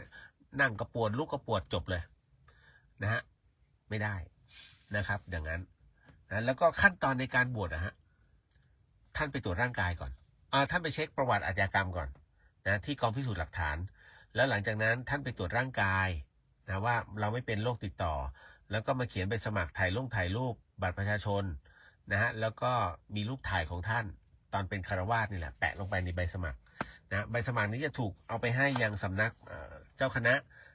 ตำบลนะครับตำบลต่ออำเภอต่อจังหวัดนะครับมันจะเป็นขั้นตอนนะตรงนั้นนะก็ไม่เท่าไหร่หรอกสัปดาห์เดียวก็บวชได้แล้วนะฮะที่สำคัญพ่อแม่ยินยอมหากมีภรรยามีลูกทั้งลูกและภรรยาต้องยินยอมถ้าไม่ยินยอมพังครับ ถ้ามันมีอยู่ครั้งหนึ่งนาคเข้าพิธีอารมณ์ว่าท่านถามพร้อมไหมที่เสร็จปุ๊บ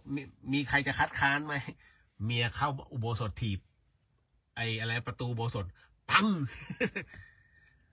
มึงหนีมาบวชทำไมเนี่ยฮะไม่เห็นบอกกูสักคำโอ้โหอุปชา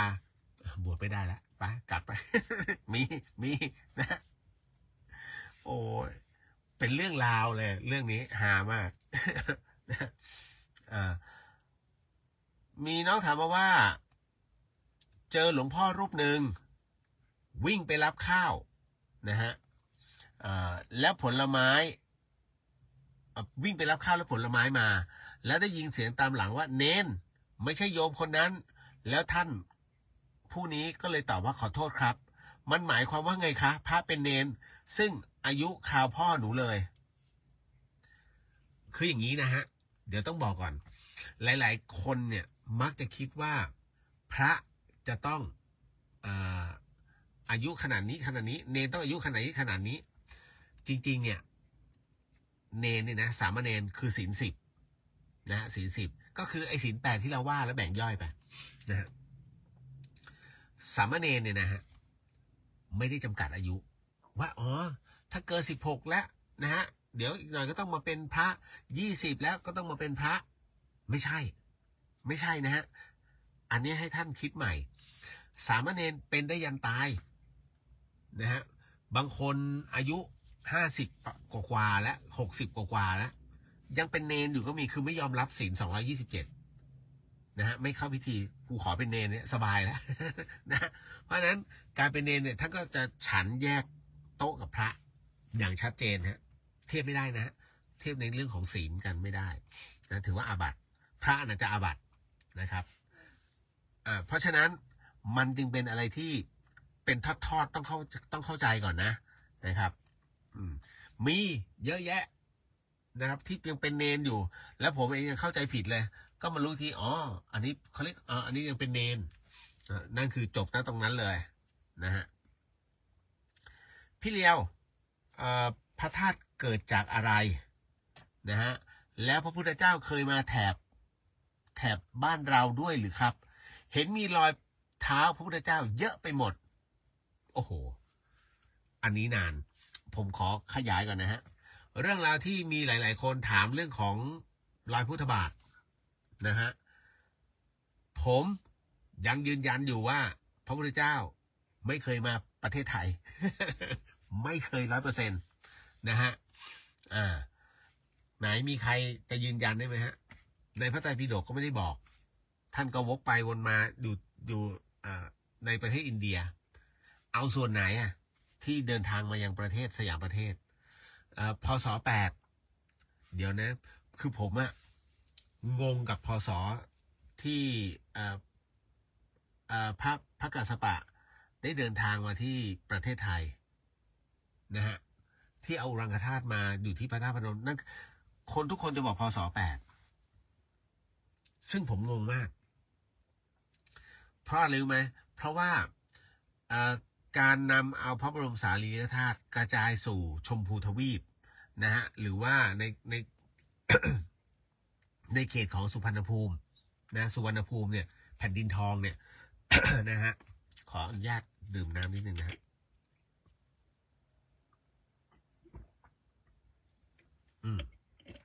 เอาละก็จะบอกว่าในส่วนของพระบรมสารีริกธาตุที่จะเข้ามานะฮะ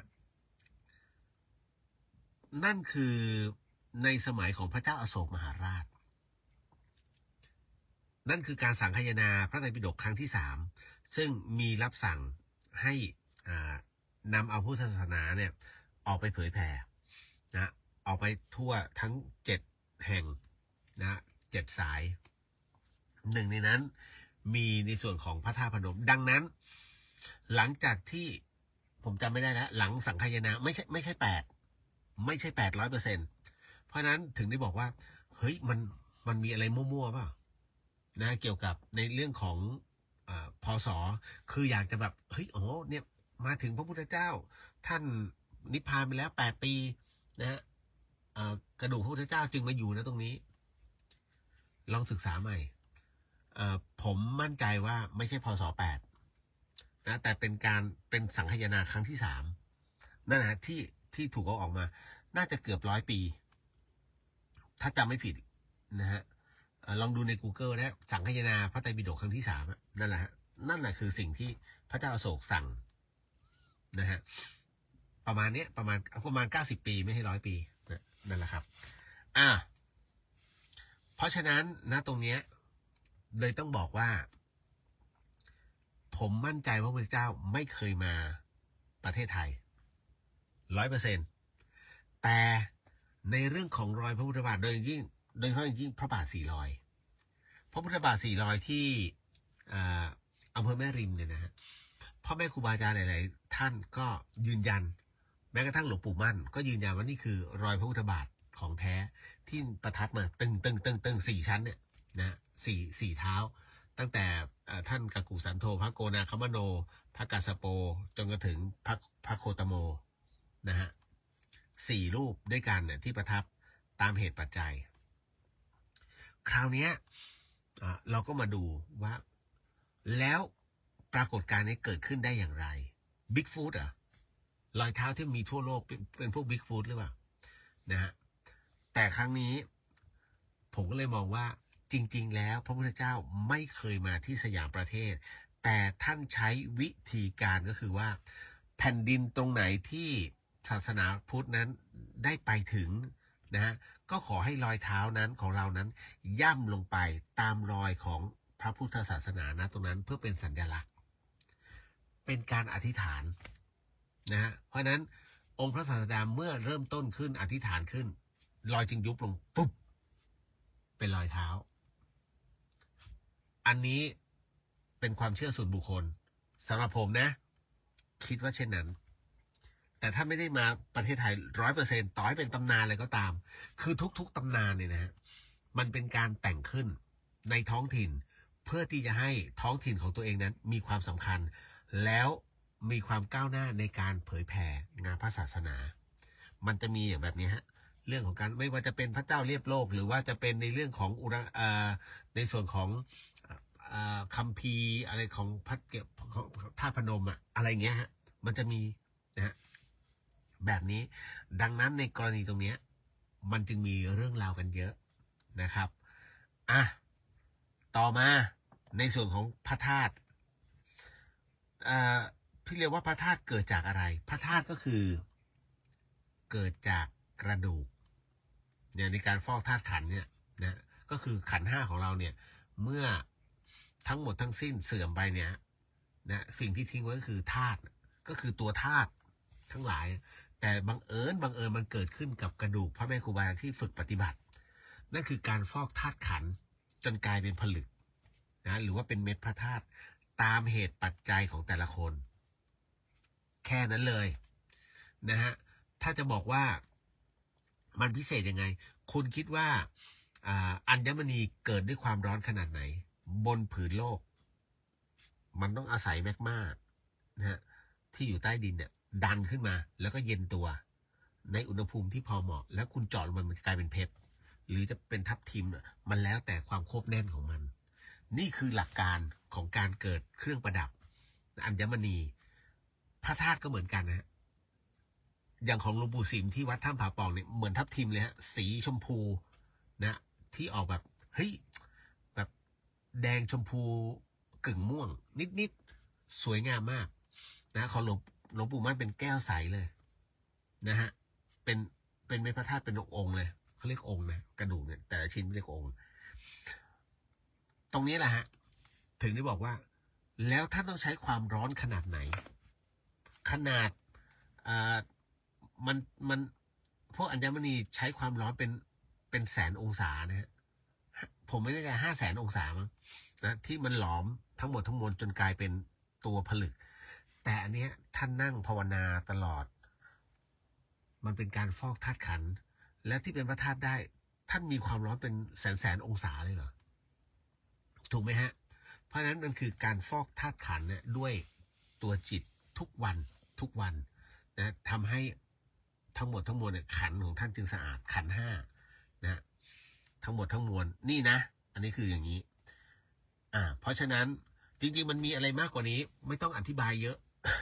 เรื่องราวของการเกิดพระธาตุนะพูดไปมัน